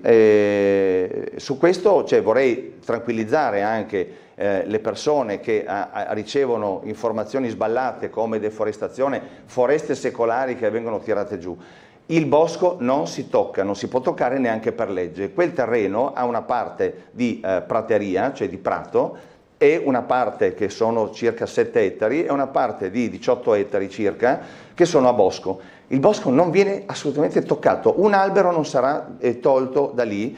E resta la parte, quella dove ci saranno i campi, ripeto, di 7 ettari, che saranno, che in questo momento è tutto a prato, per cui non c'è foresta, non c'è bosco. Stiano tranquilli che, anzi, tanto non è che si va a fare grattacieli, si vanno a fare campi di calcio anche in erba, per cui non vedo veramente quale sia il problema.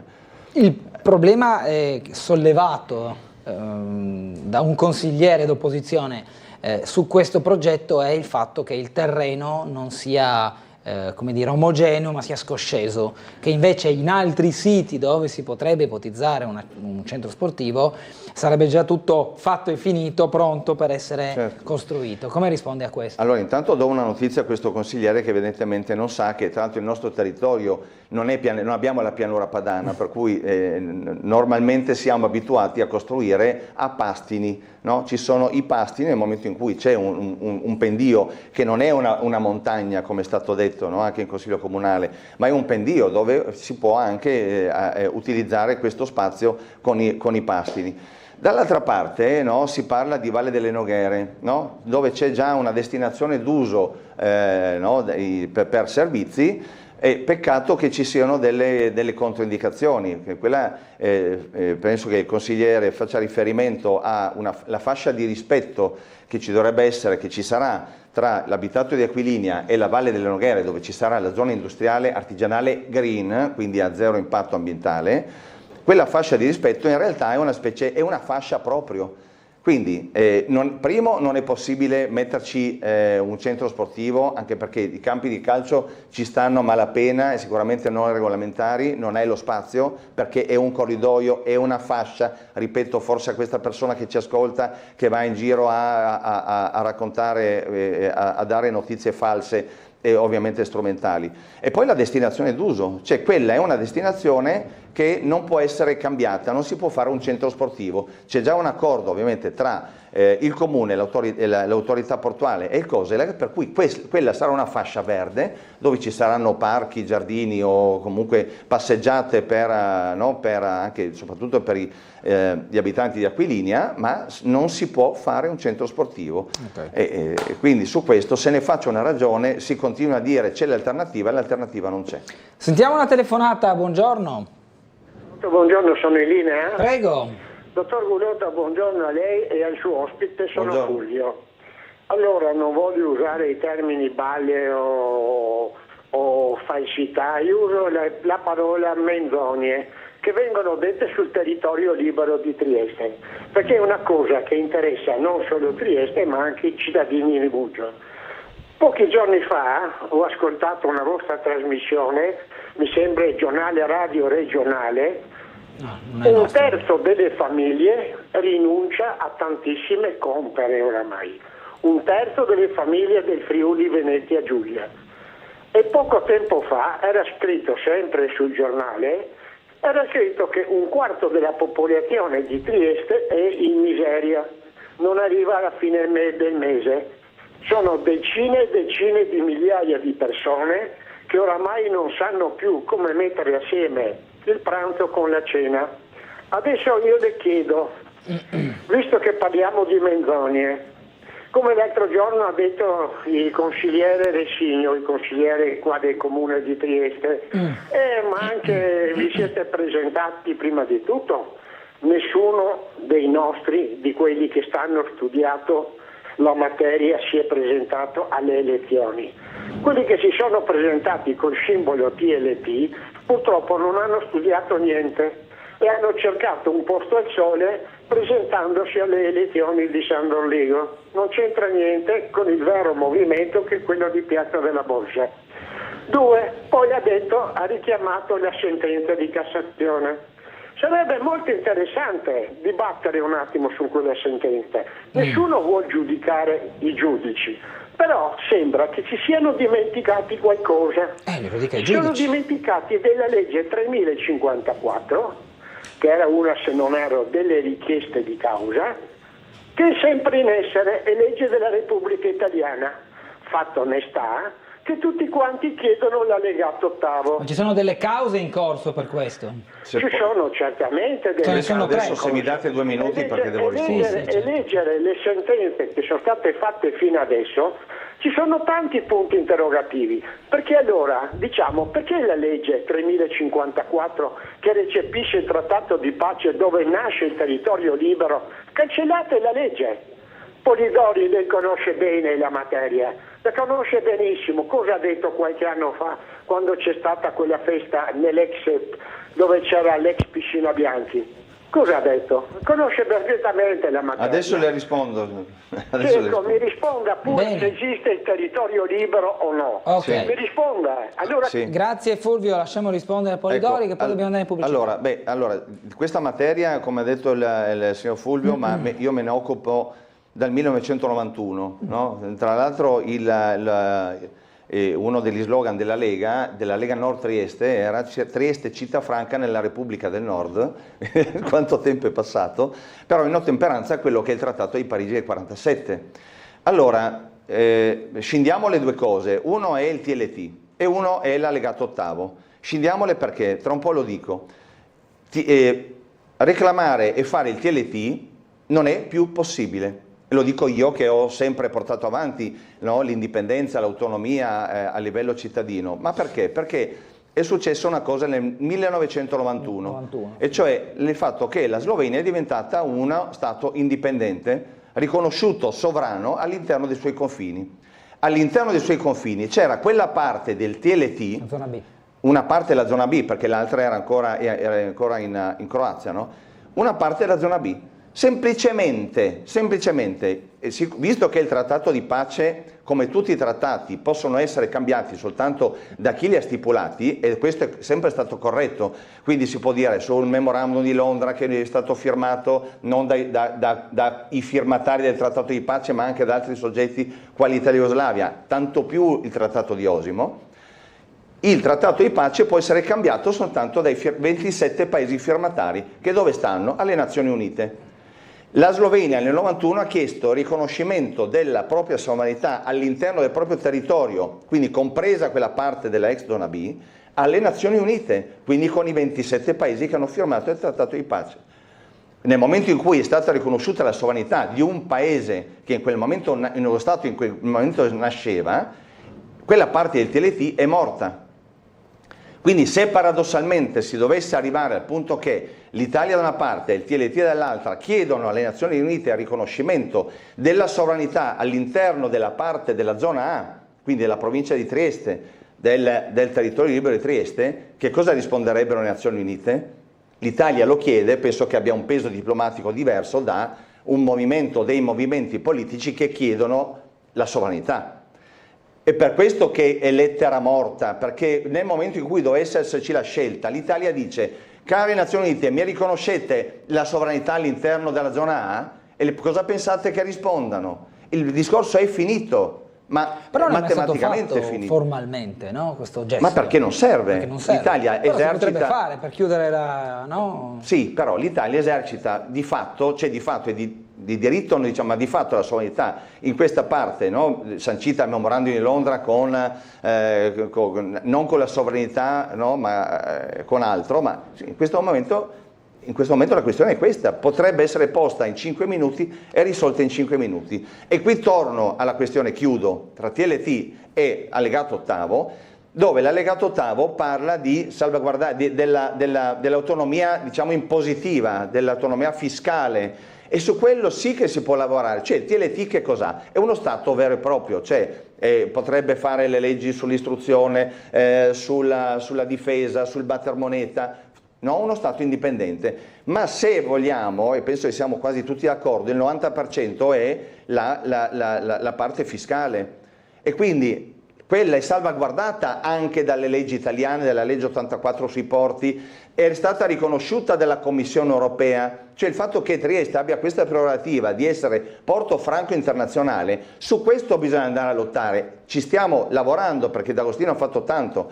c'è il punto franco per esempio della zona della BAT, a Sandroligo, si può fare, lo metteremo e diciamo in questo momento c'è anche nella Valle delle Noghere ed è sospeso, nel momento in cui ci saranno aziende che diranno voglio lavorare estero su estero e voglio la zona franca, il punto franco, si potrà fare. Ed è su questo che bisogna migliorare ancora dal punto di vista dell'autonomia finanziaria e fiscale, e su questo ci possiamo veramente portare avanti le battaglie. Quella del TLT è morta.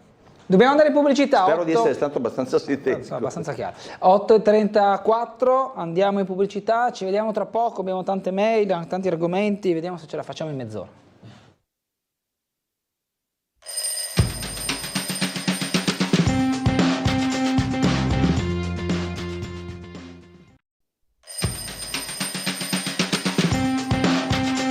Torniamo in diretta con il sindaco di Muggia Paolo Polidori, sentiamo una telefonata, poi dovremo andare spediti perché sono tanti argomenti e tante mail. Buongiorno. Collega da Udine Nord. Prendo a proposito il sindaco di Muggia, no? Sì.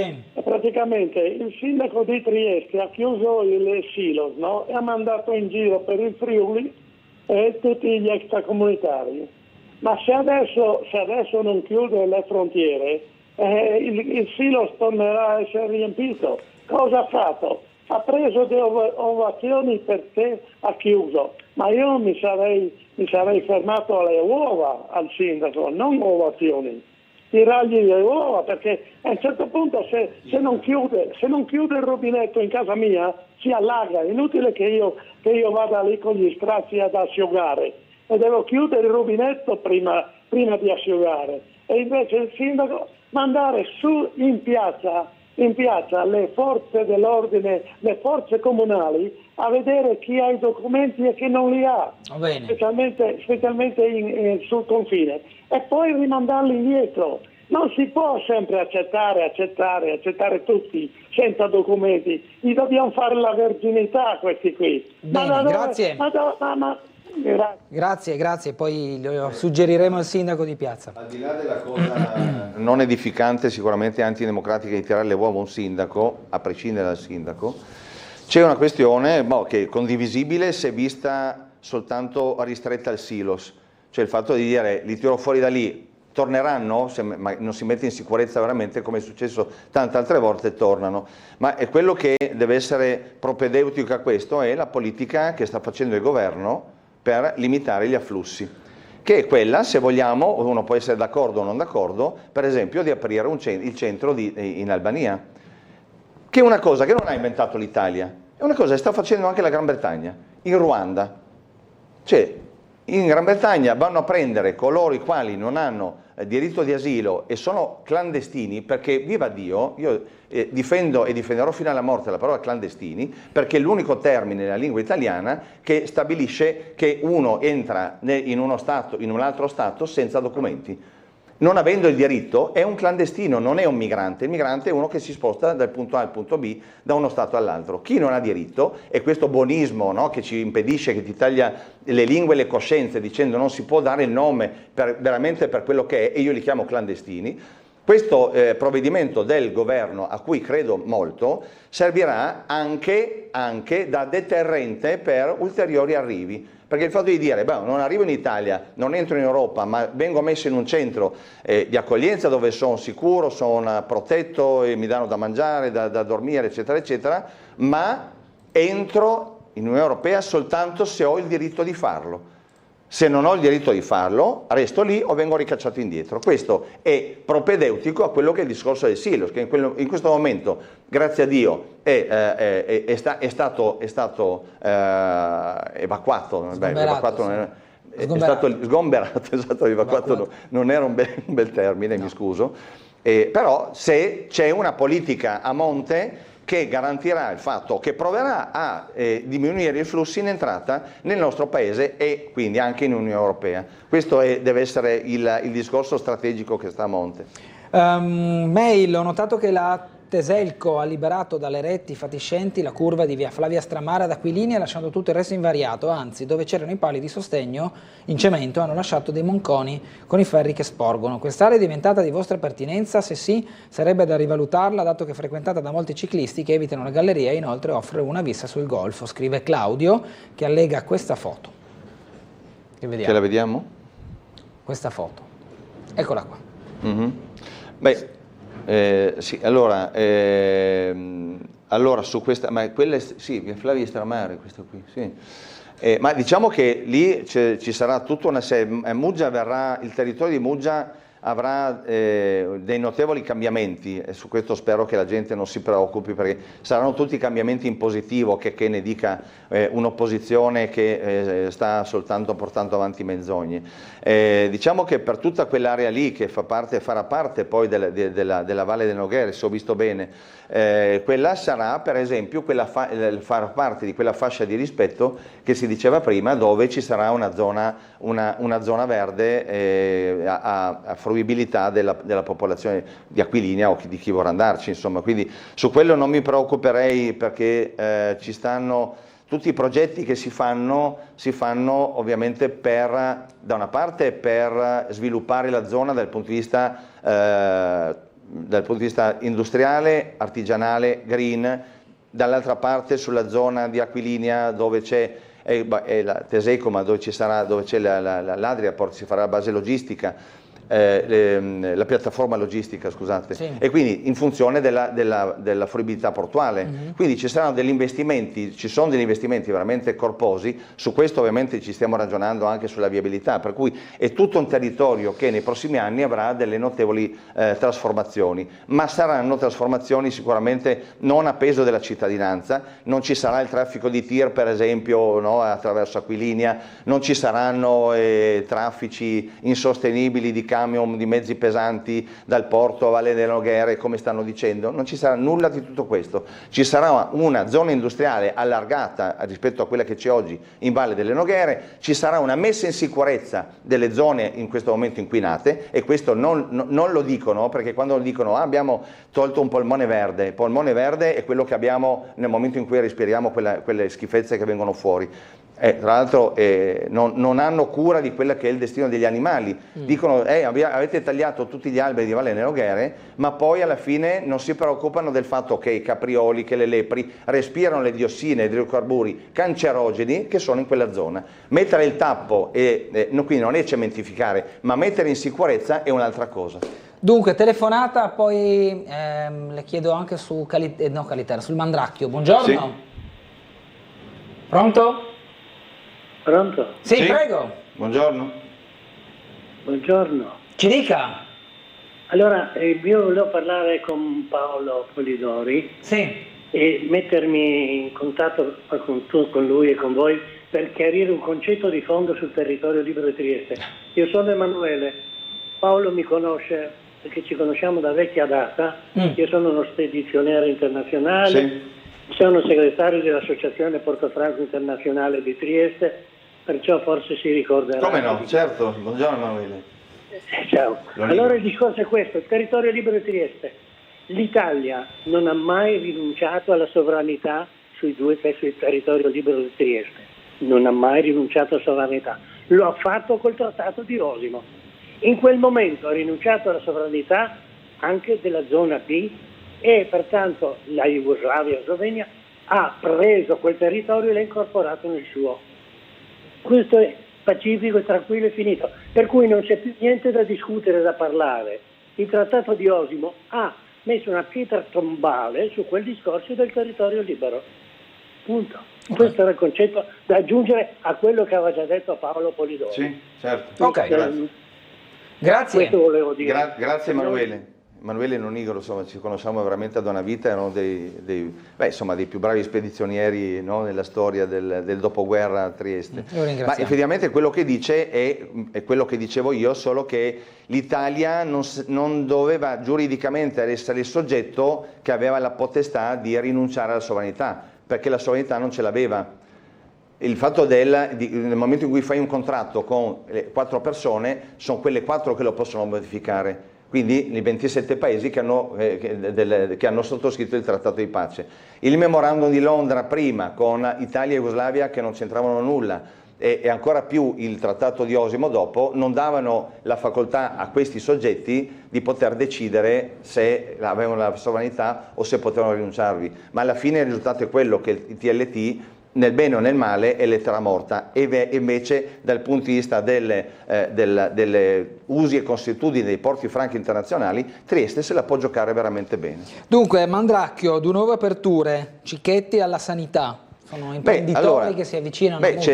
C'è Muggia, direi che pullula di iniziative di privati, e questo è un bene, che ne dicono sempre i famosi detrattori, no? Perché nel momento in cui c'era l'immobilismo, cioè nel periodo in cui c'era l'immobilismo assoluto e nessuno investiva a Muggia, tutti erano felici e contenti perché nessuno rompeva le scatole. Io direi che non è questa l'impostazione. Grazie a Dio ci sono tanti investitori, tanti imprenditori che stanno aprendo, che stanno investendo sul nostro territorio.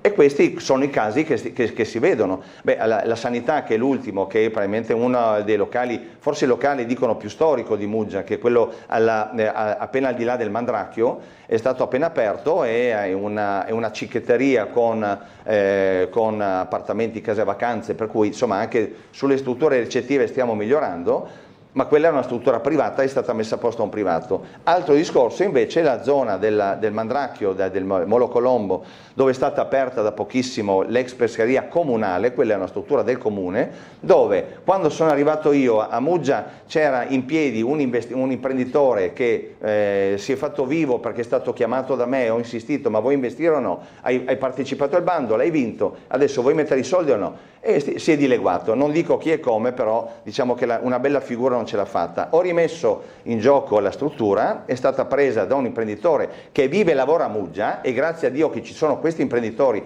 che investono sul territorio, perché lo dico perché sono denigrati e criticati, no? Ma quello si prende qua di là. Ma grazie a Dio che ci sono queste persone, ma vogliamo svegliarci o no? Dobbiamo essere sempre invidiosi perché l'altro fa. Fate anche voi, se criticate, fate.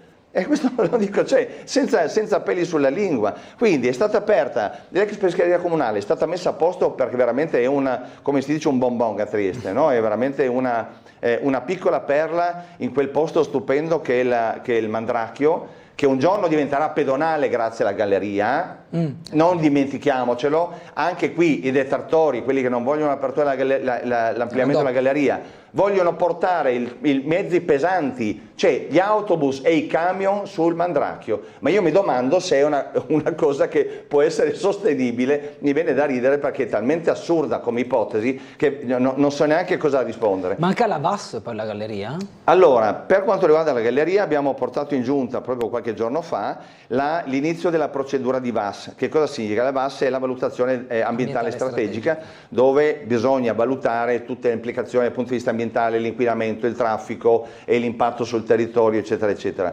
La Giunta è titolata a portare avanti questa procedura, ma non si decide in questa sede se fare la VAS o meno. Questa verrà portata alla conferenza dei servizi, dove ci sono tutti gli enti preposti, no? Sovrintendenza, Ministero, sì, esatto, che decideranno se ci saranno delle prescrizioni anche per quanto riguarda questi aspetti qua. Non ci dovrebbero essere i presupposti, perché è già stato detto nella pre-conferenza dei servizi che è stata fatta qualche mese fa sempre in Regione, non c'è stato fatto nessun appunto sulla procedura di VAS. Però questo è importante perché apre il cronoprogramma effettivo per poi arrivare all'inizio dei lavori, che è un cronoprogramma abbastanza intenso, perché c'è la conferenza dei servizi, ci sarà la validazione del contratto, la gara e tutta una serie di procedure che hanno la loro tempistica e che porteranno, diciamo, presumibilmente l'inizio dei lavori nel settembre del prossimo anno. Il progetto c'è già?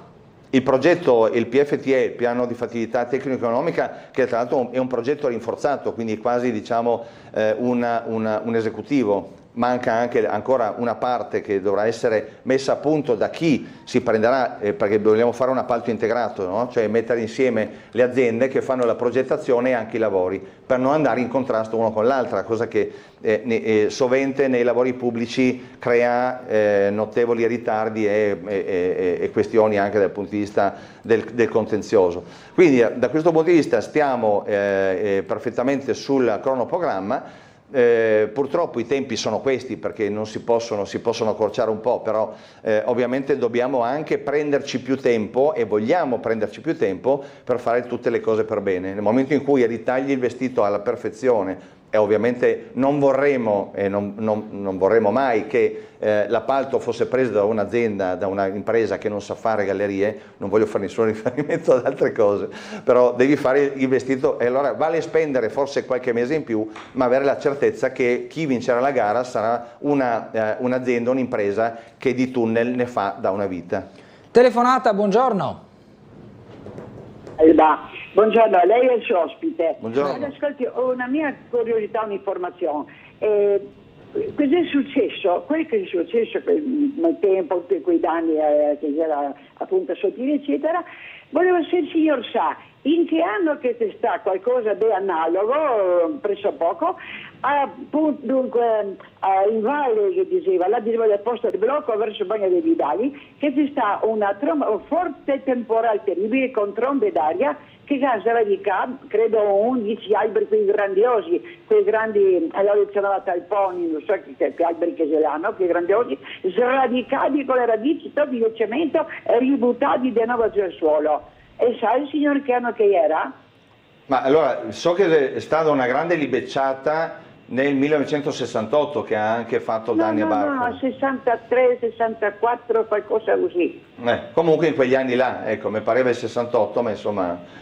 però con tromba d'aria fortissima, sì. Che però è andato da là, dove che era Ceseta e dopo sono andato poco anche in collina. Ma questo maltempo terribile sul Golfo era fino a Sistiana anche maltempo, sì. perché trombe d'aria poi di quei alberi. Certo. Perché mi ricordo, era una domenica, era il mio compleanno e noi siamo andati in fiera di sera e mia mamma aveva una piccola casetta lassù, poco più su, e le ha detto andate a casa, andate via che viene a maltempo. Ma sì mamma, andiamo in fiera. Boh, tanto andiamo in fiera e era successo tutto. La mattina dopo l'abbiamo saputo, perché non era le notizie oggi, no? Però un mio cugino che suonava la caravella per venire a Trieste, perché trovavamo in fiera, perché voleva farmi gli auguri, e gli è venuto su e gli ha detto, se voi sapessi che è terribile, noi per venire su in strada fino a provinciali, come due che sono sto, quanti alberi che ne impediva, e meno male che lui era vigile del fuoco, che era una mano. Certo. Io trovavo alle 11 in fiera e era stato tutto sto finimondo. Signora, e non si parlava ancora dei cambiamenti climatici quella volta, no? No, ma l'ascolti, è che addirittura queste signore che abitavano un po' più su, diceva in valle, che diceva la Cesetta un po' più su, dopo ieri delle casette, una qua, una là, mia mamma in villeggiatura, erano 2 mesi, in una casetta, e di notte le cercavamo queste donne, signora, sei viva, cosa è successo? Non c'è più la luce, un dramma, ma non ho mai sentito parlare di sta roba dopo più, mai vi sradicati in modo terribile. È successo di nuovo. Forse anche perché è successo tanto tempo fa.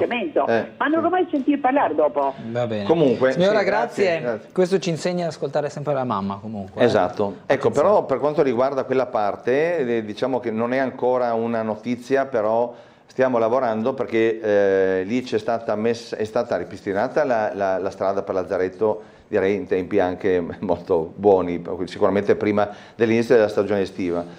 È stata messa, non rimessa la scogliera, no, in un lungo tratto, manca ancora un pezzo di circa 200 metri di scogliera, questo a protezione ovviamente della carreggiata. Stiamo vedendo con la regione la possibilità di, però insomma a breve avremo la notizia magari di altre risorse che potremo spendere per andare a ripristinare tutta la parte di scogliera fino alla base logistica. Le leggo un po' di mail, ma facciamo domanda battuta, sì. Pronta risposta, così cerchiamo tipo di... quiz. Esatto. Volevo chiedere al sindaco Polidori perché non si pensa a ripristinare la strada a doppio senso in zona ex Aquila.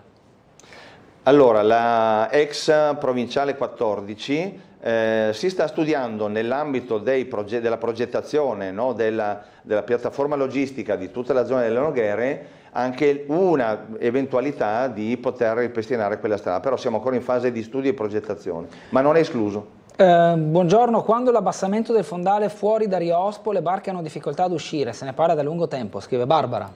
Quella fa parte di una zona SIN, per cui è particolarmente difficile dal punto di vista burocratico. Abbiamo tentato un approccio anche con l'autorità portuale, però in questo momento sicuramente non è una competenza diretta nostra, ma stiamo vedendo se ci sarà la possibilità di fare qualcosa. Buongiorno, i servizi VC pubblici mancano del tutto a Muggia, invece dei box di plastica non si può pensare a qualcosa magari in acciaio così non si rompe? D'accordissimo, stiamo infatti vedendo su certe zone, tra l'altro un uno dei miei progetti sarebbe quello di mettere, anche suggeriti da qualche consigliere dell'opposizione, di mettere nella stazione degli autobus un bagno, io direi a questo punto a pagamento, perché ovviamente il servizio deve essere effettuato sempre, non sempre a carico della parte pubblica, ma anche i cittadini devono contribuire, e anche, se permettete, nella parte che fa parte dell'ingresso di Muggia, Molo Balota, vedere un bagno chimico, no? Messo là così, ma anche su quella zona di Molo Balota stiamo lavorando per avere la possibilità, tra un po' adesso si sta caratterizzando il suolo, ma non ve la faccio lunga, per poi poter portare avanti il progetto per quanto riguarda un'area attrezzata per i camper. Buongiorno, mi spiace di cuore che Polidori non fa più parte dell'amministrazione di Trieste, cordialmente un dipendente di ruolo del Comune di Trieste. Pensa un po'. Beh, questa mi fa molto piacere. Al contrario di Avarino, che non vuole leggere le mail dei complimenti, io le leggo. No, però insomma, detta anche da un dipendente del Comune di Trieste fa ancora più piacere. Fidolido, punto di domanda, in totale abbandono, Maria Luisa. No.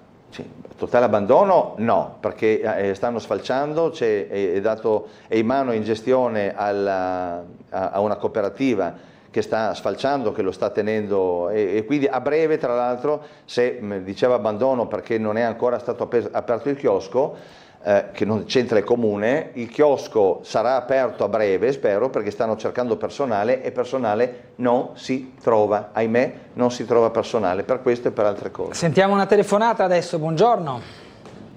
Luisa? Sì. Buongiorno. Sì, ecco, volevo salutare il signor Polidori. Buongiorno. Mi sono stata adottata da Muggia, che si sta con Trieste, qua via Flavia, e sono iscritta agli artisti mujesani. Bene. Sì, sono iscritta, adesso sarà il 50° della famiglia Mesana che fa la mostra. Sì. E volevo tanto ringraziare il presidente Associazione Culturale Famiglia Mujesana Franco Steiner, ecco, e sono tanto felice che sono iscritta qua da voi. Amo Muggia, sono sempre là perché sono nata a Rovigno e quando vado a Muggia mi sembra essere a Rovigno, mi metto là il porticciolo e mi ammiro queste case bellissime e sono felice che sono stata adottata da voi. Ecco, e adesso sarà anche la 50ª mostra di questi artisti, sì, al 26 luglio e 25 agosto. Che la gente va a partecipare, guardare i nostri artisti semplici, siamo semplici, non siamo professionisti. Ecco, vi ringrazio. Grazie a lei. E anche lei. Grazie Luisa. Beh, perfetto, insomma, ha dato anche una notizia, ha lanciato la signora all'evento. Esatto, quindi venite a Muggia anche per vedere. Chiudo chiedendole limiti acustici orari, l'estate muggesana fa spostare le lancette, il titolo del piccolo di oggi della pagina muggesana. Venerdì, sabato e Ferragosto lo stop è fissato alle 24. Muggia Basker Festival andrà avanti fino a luna di notte. Bisognava regolamentare l'estate? Sì, diciamo è una prassi, no? È una prassi, non dico che è un copia e incolla dell'anno scorso, però diciamo che nelle occasioni in cui ci sono i Baskers o comunque altre manifestazioni come il carnevale estivo, ovviamente le lancette vengono spostate per dare la possibilità alla gente ecco, da questo punto di vista chiederei anche da una parte ovviamente di non sforare per quanto riguarda gli orari permessi, dall'altra un po' di considerazione, di tolleranza, perché ci sono tanti cittadini che regolarmente dicono siamo disturbati dal rumore eccetera. Questo si fa ogni anno e c'è bisogno di equilibrio tra un'esigenza e l'altra, per cui cerchiamo di essere il più tolleranti possibile. Vorrei chiedere al sindaco Polidori se è prevista la costruzione della rete fognaria nella zona di salita Muggia Vecchia e salita Ubaldini Alta. Grazie Marco. Allora, in questo momento noi abbiamo un finanziamento già approvato e che quindi sarà messo a punto per quanto riguarda tutta la parte dal Porto San Rocco fino a San Floriano, quindi fino a Zaretto e anche nella parte in su, e sono 2.800.000 euro, quindi non cosa da poco. Ovviamente bisognerà contemperare qui i lavori della galleria, per cui però il finanziamento c'è e quindi quella parte, che è una parte, se pensiamo che uno potrebbe dire sì ma non ci sono tante abitazioni, È vero, ma nel periodo estivo Acquario ormai è preso d'assalto, sì. per cui l'equivalente ovviamente delle persone che insistono in quella zona è veramente alto. Per quanto riguarda altre zone, e io mi ci metto in primis anche nella zona di Muggiavecchia dove abito anch'io, purtroppo lì in questo momento non ci sono i presupposti, non ci sono finanziamenti in arrivo, però ovviamente pian pianino cercheremo con l'Ausir di fare in modo che ci siano, che tutta Muggia, anche se è difficile, perché Muggia è stata costruita in gran parte senza pensare alle fognature, cioè prima fai le case e dopo pensi alle fognature. Questo qua non va bene, e lo dico a chi ai tanti che mi hanno preceduto, ma le cose non si fanno in questo modo, però è quello che ci troviamo in questo momento. I progetti sono tanti, no, Sindaco? Assolutamente. Quindi bisognerà giocarsi altri 5 anni. Ho fatto il calcolo, se pensate, adesso milione più, milione meno, però io rischio, tra virgolette, di portare a Muggia in questi anni qualcosa come 36 milioni di euro. Dicevo, bisognerà riprovarci per regione, altri 5 anni, no, per gestire. No? Cioè, immagino che il sindaco uscente dovrà guardare. Lo vedremo. Va bene, dobbiamo chiudere. Grazie al sindaco di Muggia Paolo Polidori, una buona giornata e un buon lavoro. Ci fermiamo per la pubblicità, ma tra poco saremo in compagnia di Riccardo La Terza, capogruppo di Adesso Trieste, il Consiglio Comunale. Scappo subito.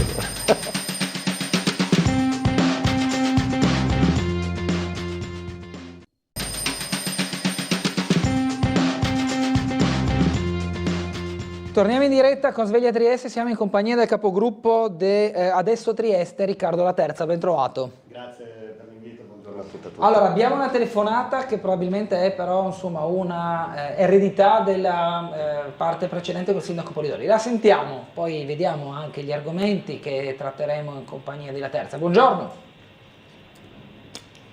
Buongiorno. No, probabilmente ha atteso troppo e ha chiuso. Allora, La Terza, le domando io.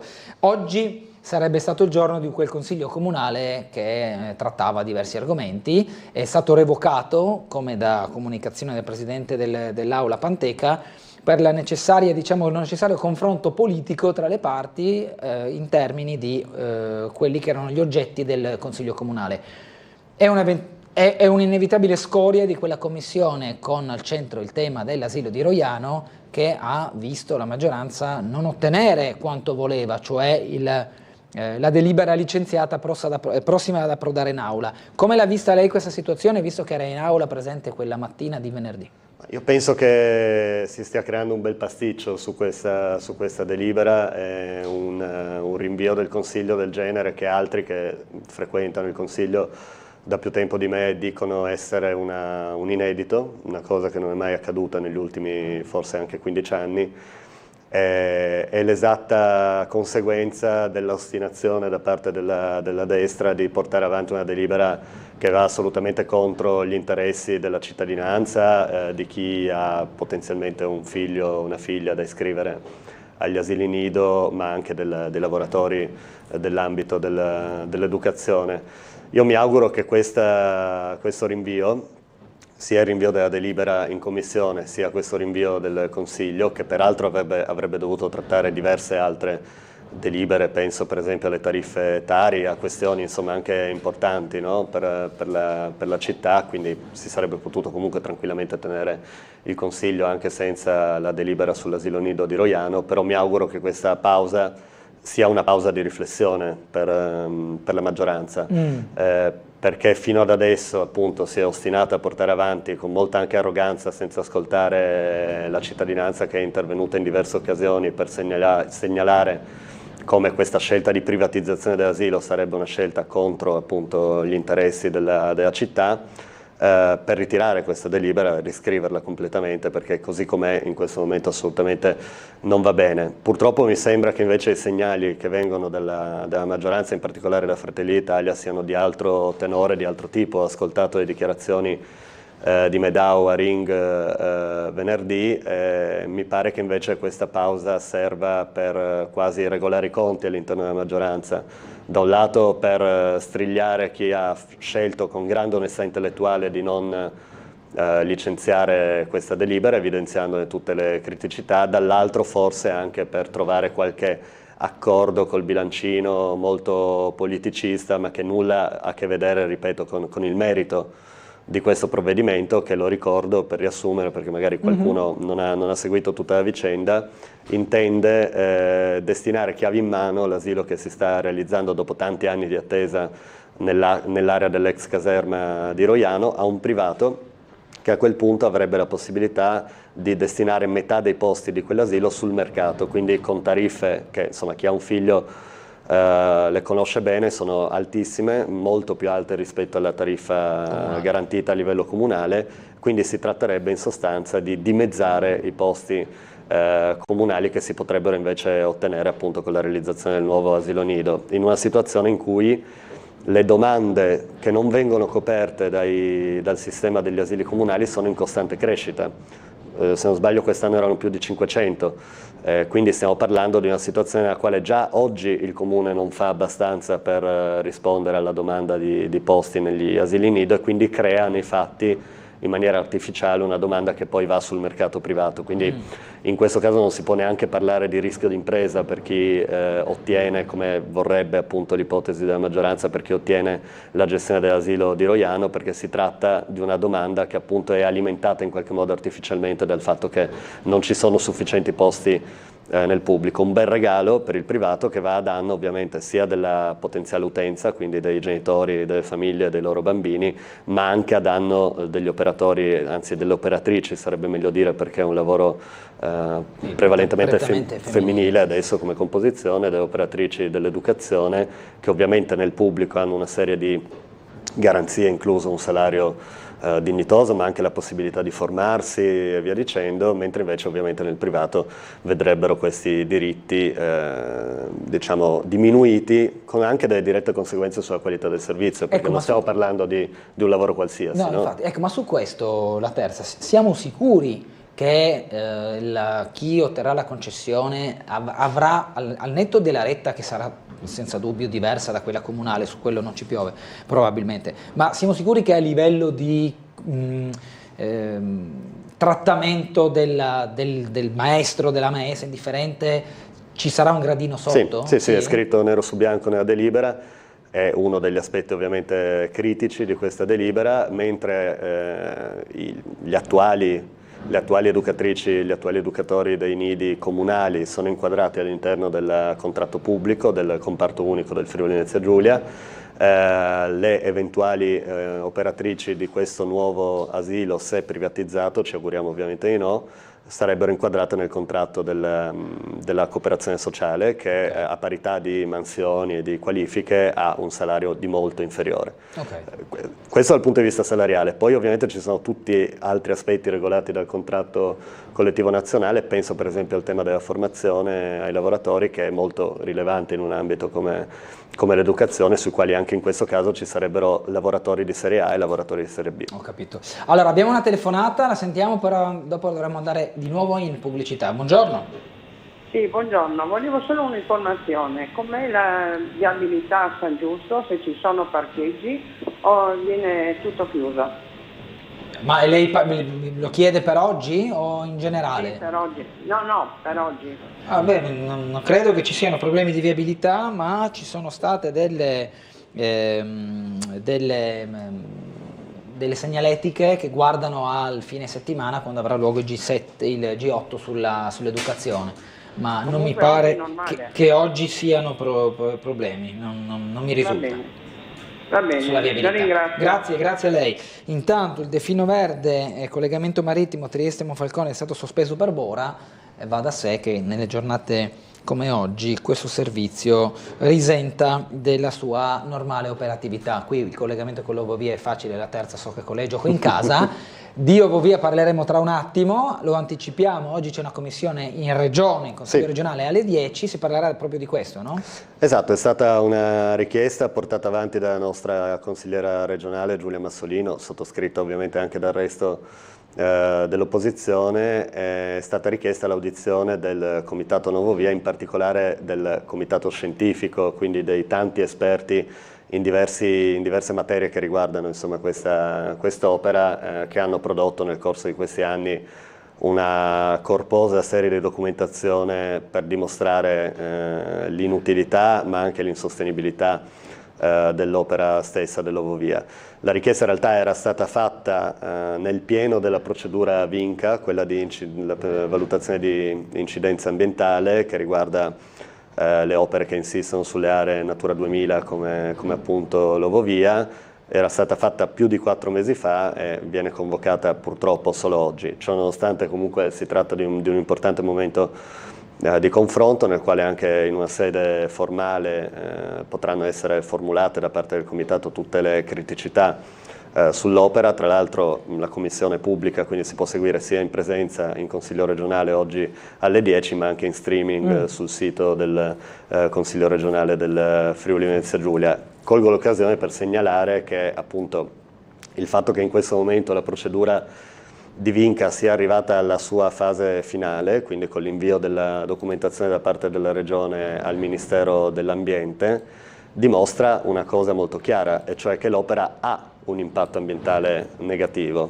Provo a spiegarlo dal punto di vista tecnico in maniera molto rapida. Questa procedura si divide in 3 livelli. Il primo livello della VINCA serve per verificare se ci sia o no un impatto ambientale negativo nelle aree di Natura 2000.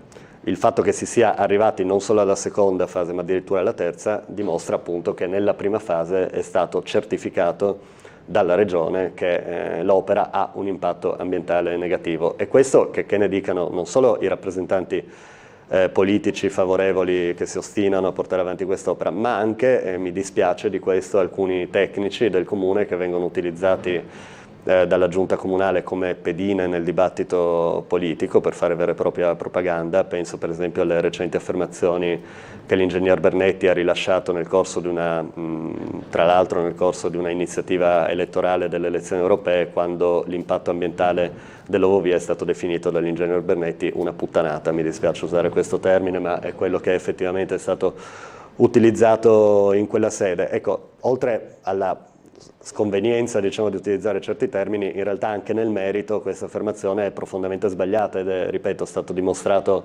nero su bianco da atti ufficiali che questo impatto ambientale c'è. Non solo, ma aggiungo anche che il Comitato Novovia pochi mesi fa ha fatto un interpello, quindi una richiesta formale di chiarimento nei confronti del Ministero dell'Ambiente, e proprio il Ministero dell'Ambiente ha affermato che per quanto riguarda il PNRR, quindi i finanziamenti nell'ambito del PNRR, le opere che hanno un esito negativo nella prima fase della VINCA, quindi le opere per cui viene certificato un impatto ambientale negativo nelle aree Natura 2000, non possono essere finanziate dal PNRR.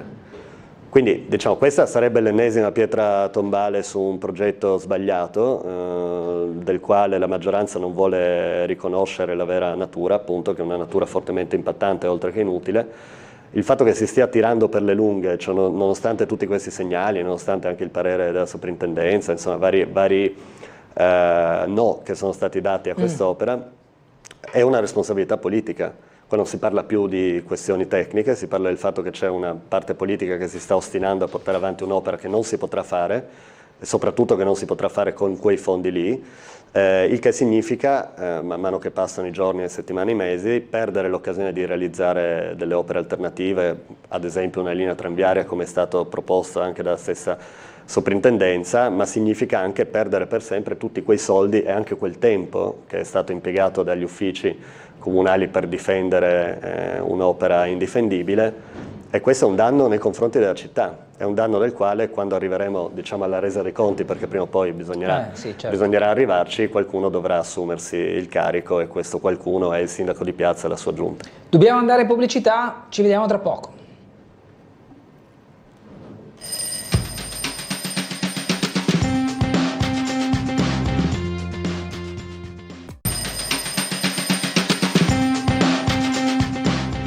Sveglia Trieste, tanti argomenti in compagnia di Riccardo Laterza, capogruppo di Adesso Trieste in Consiglio Comunale. Mail, oltretutto, che ci dicono: buongiorno, no, questa è ancora di Muggia, esprimo una mia profonda indignazione per l'installazione dei bagni chimici da cantiere sul lungomare di Barcole. È inaccettabile che una zona così frequentata subisca una soluzione così esteticamente sgradevole e inadeguata. Questi bagni hanno un'alta probabilità di diventare un concentrato di odori insopportabili con l'arrivo del caldo. Mi domando se chi ha preso questa decisione sia così miope e li utilizzerà. Le cose non si fanno in questo modo, prima i ritardi sui topolini, poi il caos sui bagnini, ora questi bagni chimici come soluzione improvvisata. Come si può agire così? A questo punto è perfino meglio la latrina in Piazza dei Caduti dell'11 settembre 2011.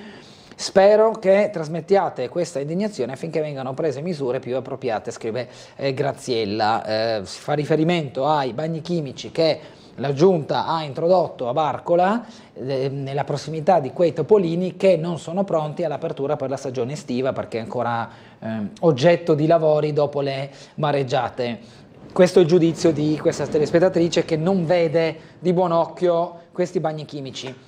C'è da dire anche, diciamo, come contropeso che è necessario fornire un servizio di servizio certo. igienico e quindi bisogna trovare una soluzione, se non questa forse un'altra che sia meno sgradevole alla vista, più accattivante, forse era difficile da trovare. Non sono qui a difendere il comune, ma va a finire che se ci sono i bagni non vanno bene perché sono brutti, se non ci sono non vanno bene perché non ci sono, quindi in qualche modo qualcuno rimarrà scontento. Sì, diciamo che al di là di questa che è una soluzione provvisoria, sulla certo. quale magari si sarebbe potuto effettivamente fare una scelta anche tecnicamente e esteticamente migliore, c'è da dire che in realtà il problema dei bagni pubblici è un problema strutturale in città. Noi lo abbiamo evidenziato più volte anche perché molto spesso si parla di degrado, di appunto situazioni negative legate magari alla cosiddetta movida, alla vita notturna della città, però in realtà uno dei problemi è anche che effettivamente in molte parti della città mancano dei bagni pubblici accessibili.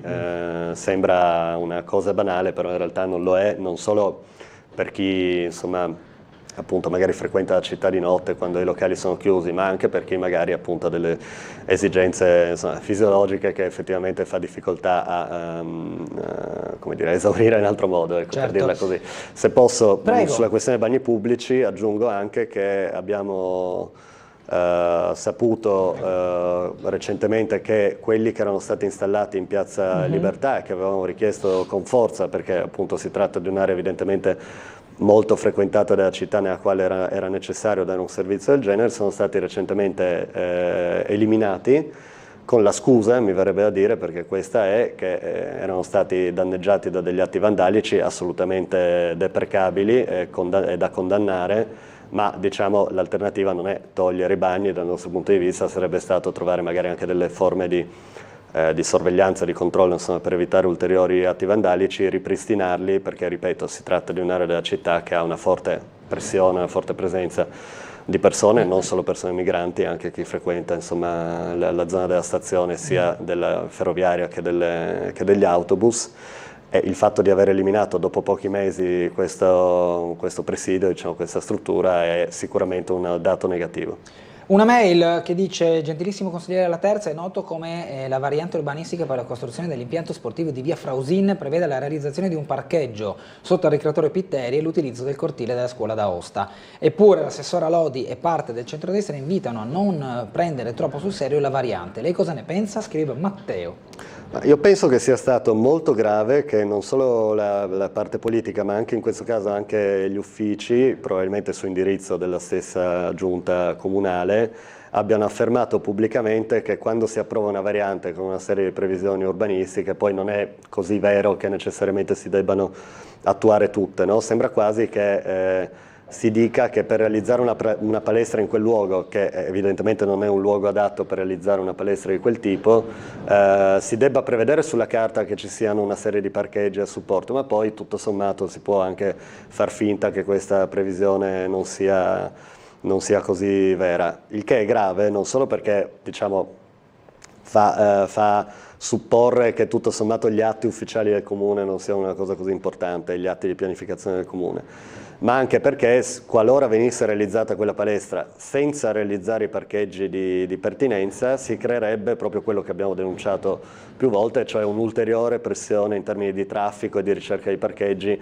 in un rione come San Giacomo, che insomma chi lo vive ogni giorno lo sa bene, è un rione soffocato dal traffico e dalla mancanza di parcheggi, si potrebbe dire, o forse dall'eccesso di auto private che lo attraversano. Tra l'altro su questo abbiamo evidenziato anche in commissione che La variante dal nostro punto di vista non è conforme alle norme tecniche attualmente in vigore perché le norme tecniche prevedono che nel caso di della realizzazione di una palestra come quella che si prevede nell'ex Pavan si debba ricercare l'area per i parcheggi nell'ambito di 1000 metri lineari, quindi di 1 chilometro di raggio intorno alla struttura, e invece la variante ricerca queste aree per i parcheggi in un raggio di 100 metri dalla struttura.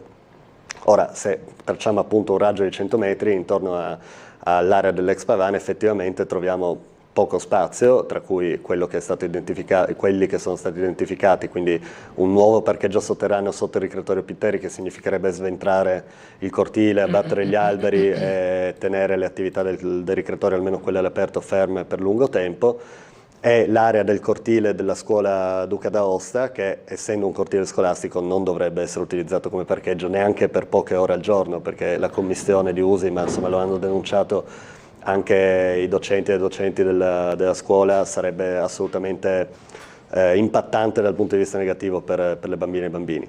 Se allarghiamo il raggio a 1 chilometro, potenzialmente si potrebbero trovare soluzioni alternative, posto che noi continuiamo a essere contrari a quell'opera in quell'area perché evidentemente va a danno del rione, crea una struttura super densa, distrugge appunto un'area verde che è molto importante per la vita di San Giacomo e via dicendo. Si potevano trovare soluzioni alternative sia per la palestra sia per i parcheggi.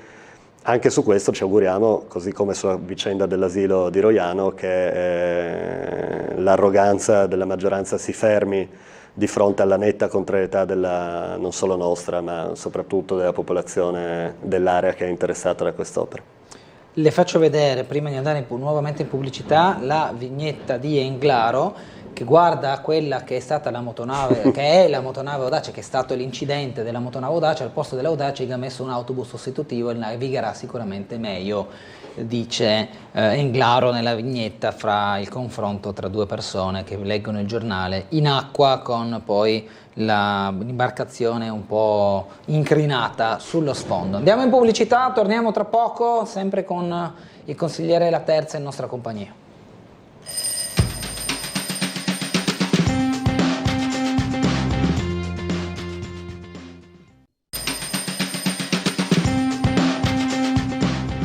Torniamo in diretta con Sveglia Trieste, 9:34 minuti, con Riccardo La Terza, capogruppo di Adesso Trieste in Consiglio Comunale. Gentilissimo La Terza, giorni fa il presidente Bronzi della Società Artistica 81 ha dichiarato che il nuovo impianto sportivo di via Frausin sarà a disposizione della comunità. Non dovrebbe essere il sindaco o gli assessori competenti a fare questo tipo di dichiarazioni? Scrive Enrico. Sì, più che altro stupisce anche in questo caso che ci siano voci, diciamo, discordanti e anche forse un po' affrettate sulla gestione di una struttura che, qualora venisse realizzata, dovrebbe essere messa eventualmente poi in concessione attraverso una gara o comunque un procedimento, insomma, aperto a più concorrenti. Il fatto che si dica che ad esempio la palestra verrà gestita da Artistico 81 non è scritto da nessuna parte e sarebbe grave se fosse stato già scritto da qualche parte, perché appunto, ripeto, si tratta di un bene pubblico che nel caso in cui venisse realizzato dovrebbe poi essere messo a concessione. Detto ciò, quindi fatta una premessa che potrebbe sembrare tecnica ma che in realtà, insomma, ha ovviamente delle conseguenze significative, nessuno nega che vi sia una necessità o una richiesta comunque proveniente dal territorio, in particolare da Artistico 81, di avere degli spazi più adeguati, e penso in particolare che il tema sia anche di avere una palestra con la possibilità di far accedere il pubblico, perché si tratta comunque di gare, quelle di, insomma, pattinaggio, ginnastica artistica e delle varie discipline di cui si occupa l'associazione, che ovviamente, essendo anche a livelli significativi, richiedono l'accesso del pubblico. Si sarebbero potute trovare delle soluzioni alternative, non solo per localizzare eventualmente una nuova palestra in un'area appunto più accessibile, meno densa dal punto di vista edilizio e via dicendo, ma anche eventualmente per attrezzare l'attuale palestra di via Vespucci con degli spazi per il pubblico senza occupare tutta l'area ex Pavan. E peraltro questa è una soluzione che ancora adesso sarebbe fattibile, no? Posto che è stato demolito l'edificio storico dell'area, è ancora fortunatamente in piedi, diciamo, l'area verde e gli alberi che caratterizzano quello spazio lì.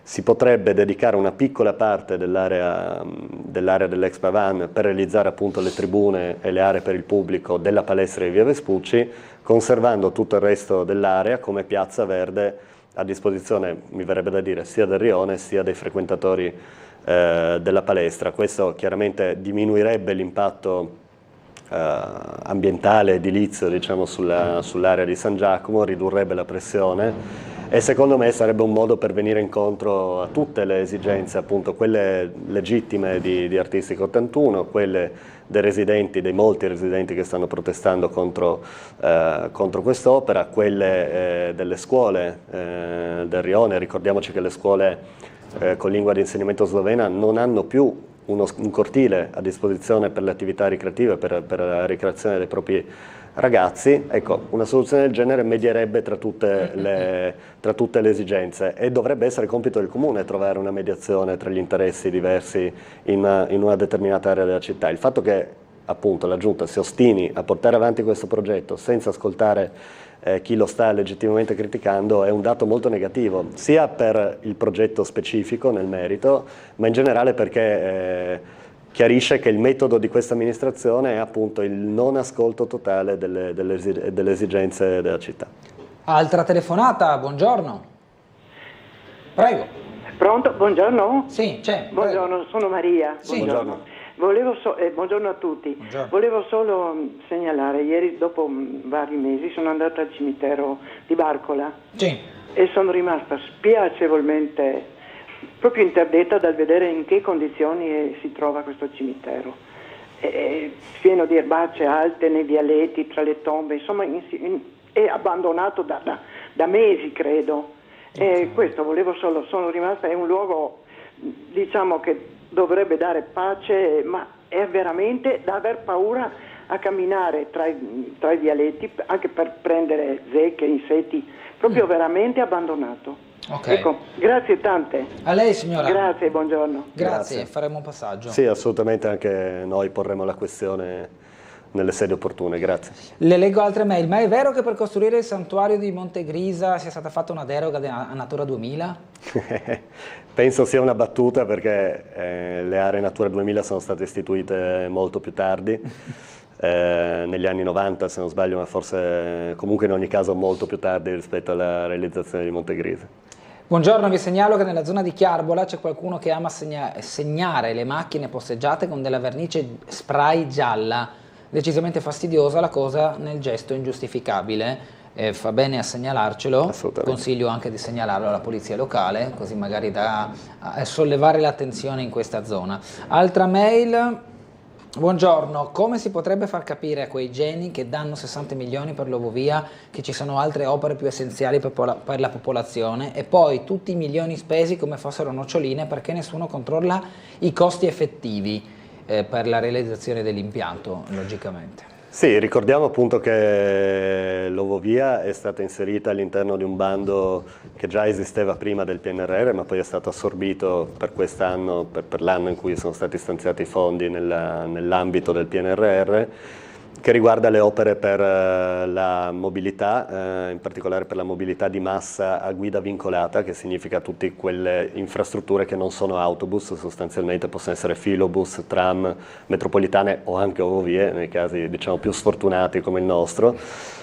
Quindi è vero che ci sono tante altre cose da fare in città, tra le tante altre cose da fare effettivamente ci sono anche delle soluzioni che incentivino realmente la mobilità sostenibile. Un'ipotesi alternativa all'Ovovia è appunto quella delle linee tranviarie. Tra l'altro ricordiamo che nello stesso bando, se vado a memoria sui numeri, ma dovrebbero esserci 13 o 14 sistemi tranviari finanziati, 2 filovie, 3 metropolitane e 1 Ovovia, appunto, la nostra, che speriamo non venga mai realizzata, però per dire appunto che nello stesso bando si sarebbero potute individuare soluzioni diverse, sempre però relative alla mobilità sostenibile, non ecco a riempire i buchi nei marciapiedi, che ripeto pure ovviamente è è una questione urgente, ma aggiungo anche un altro aspetto, cioè quello che sottolineava, se non sbaglio, la mail, cioè che oltre al fatto di aver vincolato quei fondi su un'opera che non sarà realizzabile, che quindi rischiamo di perdere per sempre,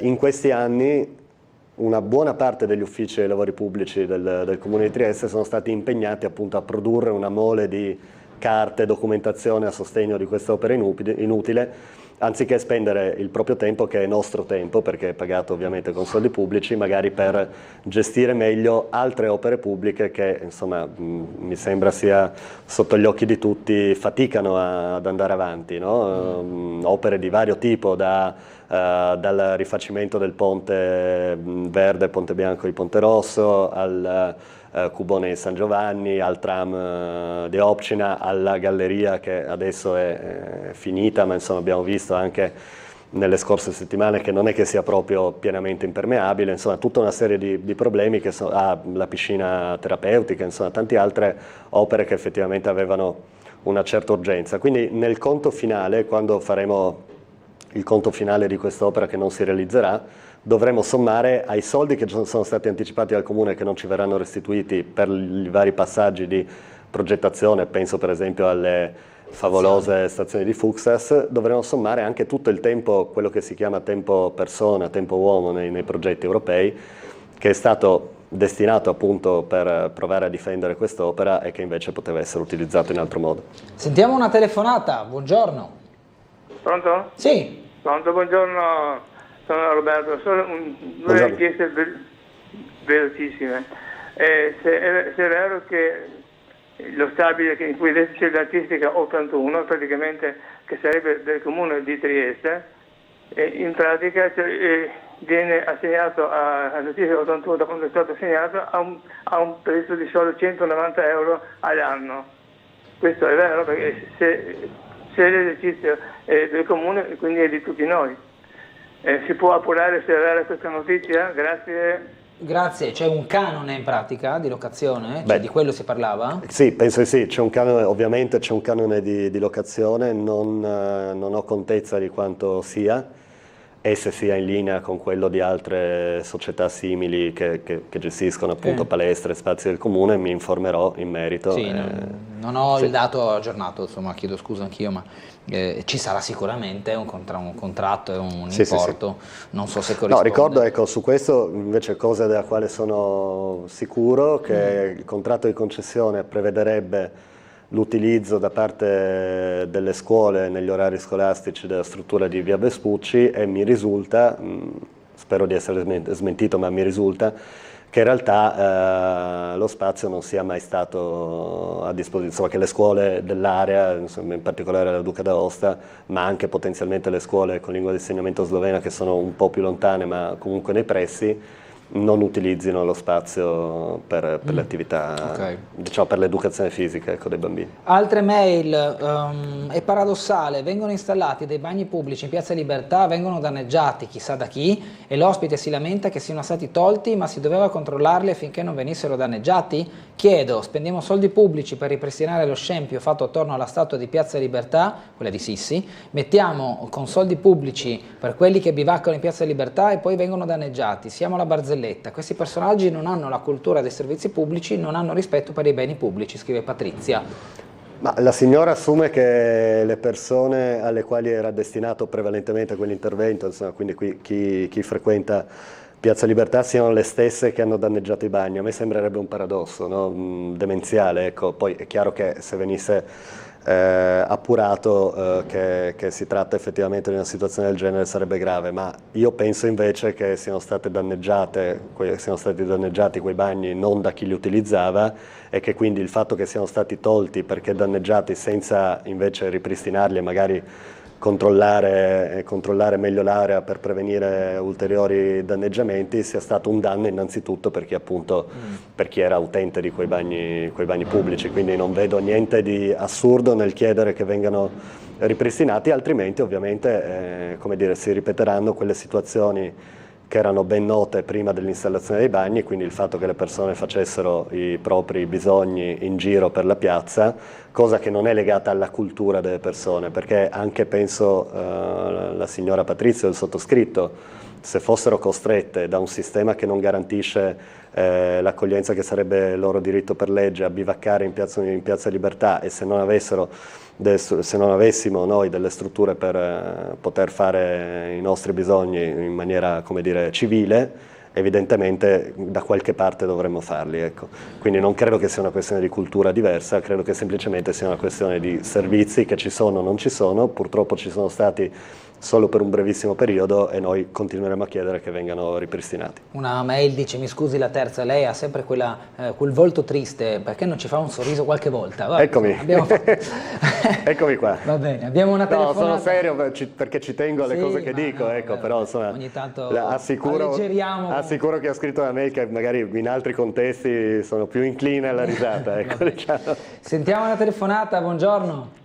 Sì, buongiorno a voi. Non riesco a capire la difesa sempre di questi, come dire, clandestini o li chiami ospiti, una cosa all'altra. Basta andare in piazza Libertà e vedere che immondiziaio fanno durante il giorno. A parte che entrano nel giardino da tutte le parti e me ne fregando se delle parti dove e non fare l'erba di cui non ce ne, in certi punti non ce n'è più, dormire là tranquillamente. Poi abbiamo visto cosa è successo con la statua di Elisabetta, che hanno dovuto portare addirittura via il terreno.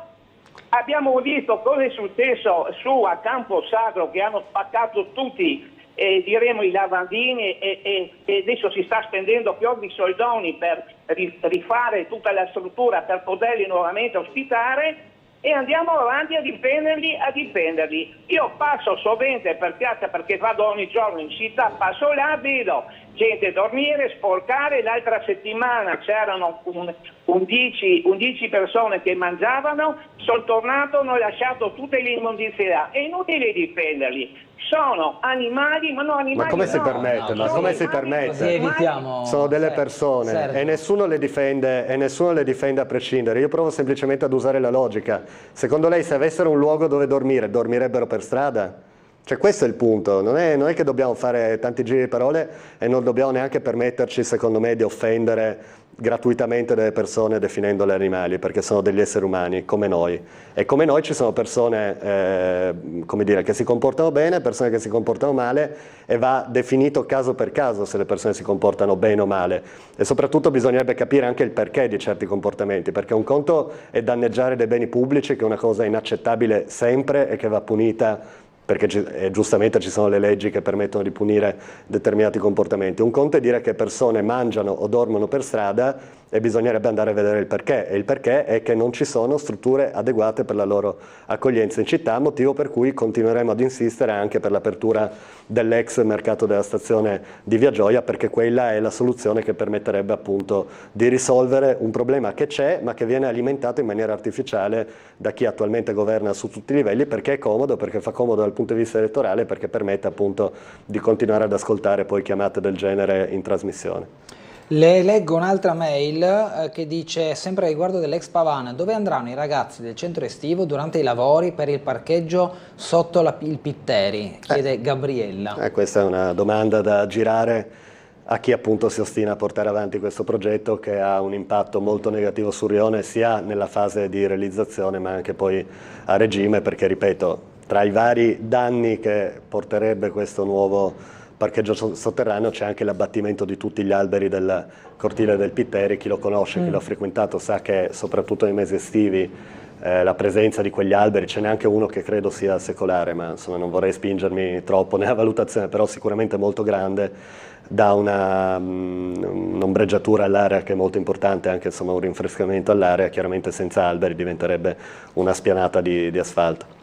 Un'altra mail dice: debito del comune. Nel periodo Covid il comune ha accordato diversi debiti in un contratto solo, allungando la scadenza e mettendo più interessi annui, oltre a una commissione poi l'operazione. Ora Bertoli ci dice che la gran parte del debito a tasso fisso è il caso di abbassarlo. A me sembra che la strategia dipenda dal momento, che ieri si sosteneva che gli enti pubblici devono spendere per la vita dei cittadini, oggi dice che bisogna risparmiare per avere la possibilità di spendere per la vita dei cittadini. Operazione che abbiamo raccontato la scorsa settimana, quella dell'abbattimento del pubblico con parte dell'avanzo di bilancio. Sì, su questo farei un commento breve dicendo che diciamo che l'abbattimento di parte del bilancio del debito pubblico di competenza del Comune deriva forse anche dal fatto che non si riescono a spendere le risorse che il Comune ha in questo momento in modi più efficienti. Nel senso, dal mio punto di vista, il debito non è di per sé buono o cattivo, dipende ovviamente da perché lo si contrae, per quali obiettivi. Se si vogliono fare degli investimenti importanti e se non si hanno soluzioni alternative, è giusto anche pensare all'accensione di mutui e quindi alla creazione di nuovo debito, sempre posto che poi queste opere si riescano a realizzare e che siano effettivamente di utilità sociale e economica per la città. Viceversa, appunto, in questo momento in cui, come è noto, il Comune ha un avanzo positivo molto significativo, che non è di per sé una buona notizia perché significa che il Comune non riesce a spendere tutti i soldi che ha a disposizione nel corso dell'anno, chiaramente la scelta di abbattere il debito è una scelta facile, ecco, una scelta per impegnare una parte di quelle risorse che altrimenti il Comune non riuscirebbe a spendere. Ben venga in termini generali, nel senso che c'è meno pressione, appunto meno pressione legata al pagamento degli interessi anno per anno, però anche qui non pagare più quegli interessi significherà che il Comune avrà più risorse a disposizione e torneremo ad interrogarci non solo su dove debbano essere stanziate, per noi per esempio c'è un tema di spese legate al sociale che stanno aumentando e per mantenere o addirittura potenziare gli stessi servizi nell'ambito delle politiche sociali del Comune servirà spendere di più nel corso dei prossimi anni ed è una richiesta che stiamo facendo anche nell'ambito delle prossime variazioni di bilancio, ma appunto oltre a capire dove spenderli bisognerà anche essere in grado di spenderli quei soldi, altrimenti torneremo appunto da capo con un consistente avanzo di bilancio positivo che qualcuno dirà è un segno del buono stato di salute delle finanze del Comune, ma in realtà invece è un segno del fatto che il Comune non riesce operativamente con i propri uffici, con la propria struttura amministrativa a spendere le risorse che mette a bilancio ogni anno. Le leggo altre due mail, anzi una mail poi una telefonata. Buongiorno, chi ha danneggiato a Camposacro? I ragazzi scout? Lei consigliere sta difendendo l'indifendibile. No, ma io di nuovo ripeto, chi ha danneggiato, ed è evidente che insomma al 99% direi erano alcuni degli ospiti di quella struttura, va perseguito secondo le norme di legge, ma non si può fare di tutta l'erba un fascio, perché altrimenti domani un italiano danneggia i bagni di Piazza Libertà, metti caso, e allora tutti gli italiani sono dei vandali. No, chi ha danneggiato quella struttura, quell'opera pubblica, è un vandalo e va perseguito. Io non sto difendendo l'indifendibile, soprattutto non sto difendendo nessuno in ragione del colore della pelle o del paese di provenienza. Sto provando a fare un ragionamento logico, per cui se c'è qualcuno che danneggia un bene pubblico va punito, come è giusto che sia, a prescindere dal paese di provenienza, e allo stesso modo chi ha bisogno di fare la pipì in Piazza Libertà è giusto che abbia un bagno pubblico dove poterla fare e che non immondezze e lordi le aiuole e il parco di Piazza Libertà. Altra telefonata, buongiorno. Buongiorno signor La Terza, buongiorno. Conduttore. Buongiorno.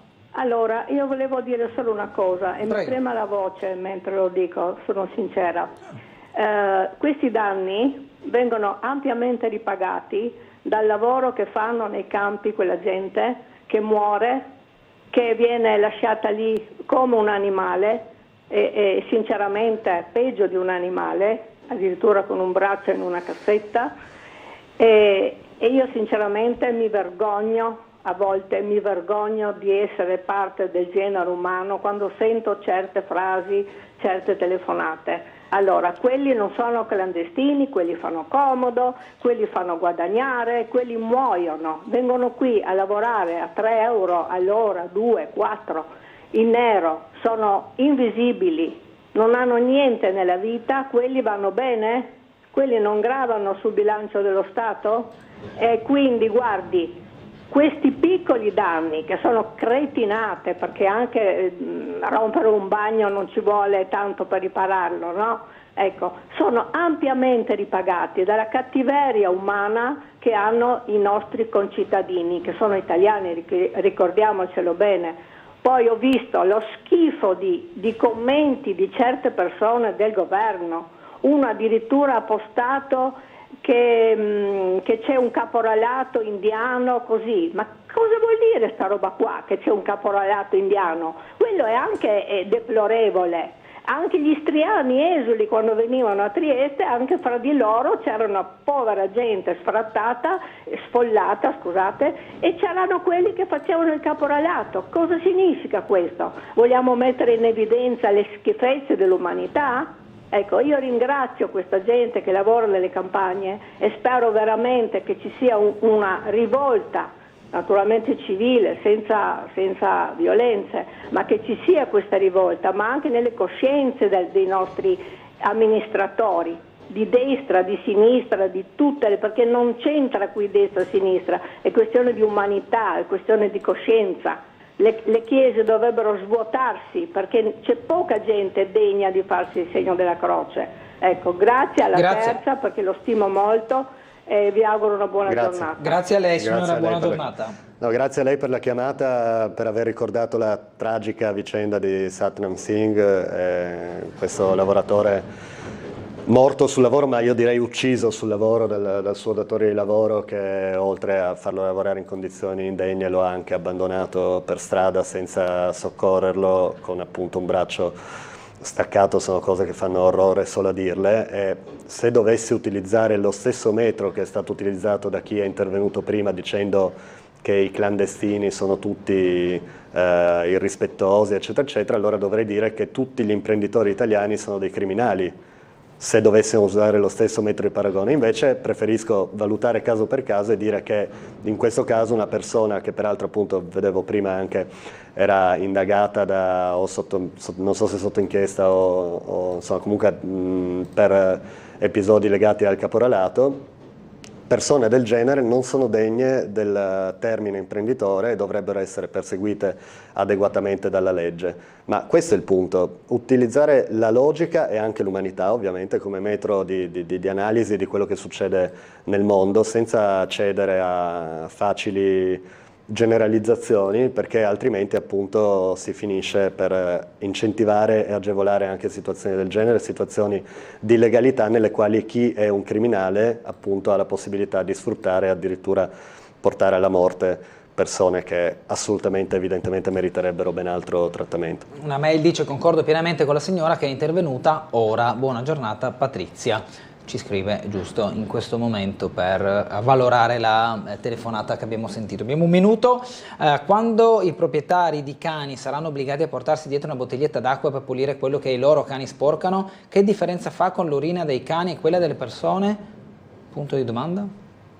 Mi sembra un'osservazione giusta, anche questa di civiltà, magari passiamo a un livello un po' più meno drammatico, meno tragico, esatto, però assolutamente sì. Assolutamente sì, poi insomma quando si parla di convivenza tra i proprietari dei cani e non, ogni tanto ci sono delle situazioni di tensione. Il diciamo cosiddetto viver civile, buon senso, potrebbe dover risolvere queste diatribe sul nascere, quando esatto, ognuno si attrezza in modo idoneo per non cagionare fastidio all'altrui persona. Grazie al consigliere e capogruppo di Adesso Trieste Riccardo La Terza. Grazie a voi, buona giornata. Una buona giornata, un buon lavoro. Noi ci fermiamo qui per quanto riguarda Sveglia Trieste, che torna domani mattina con Laura Buccarella. Arrivederci.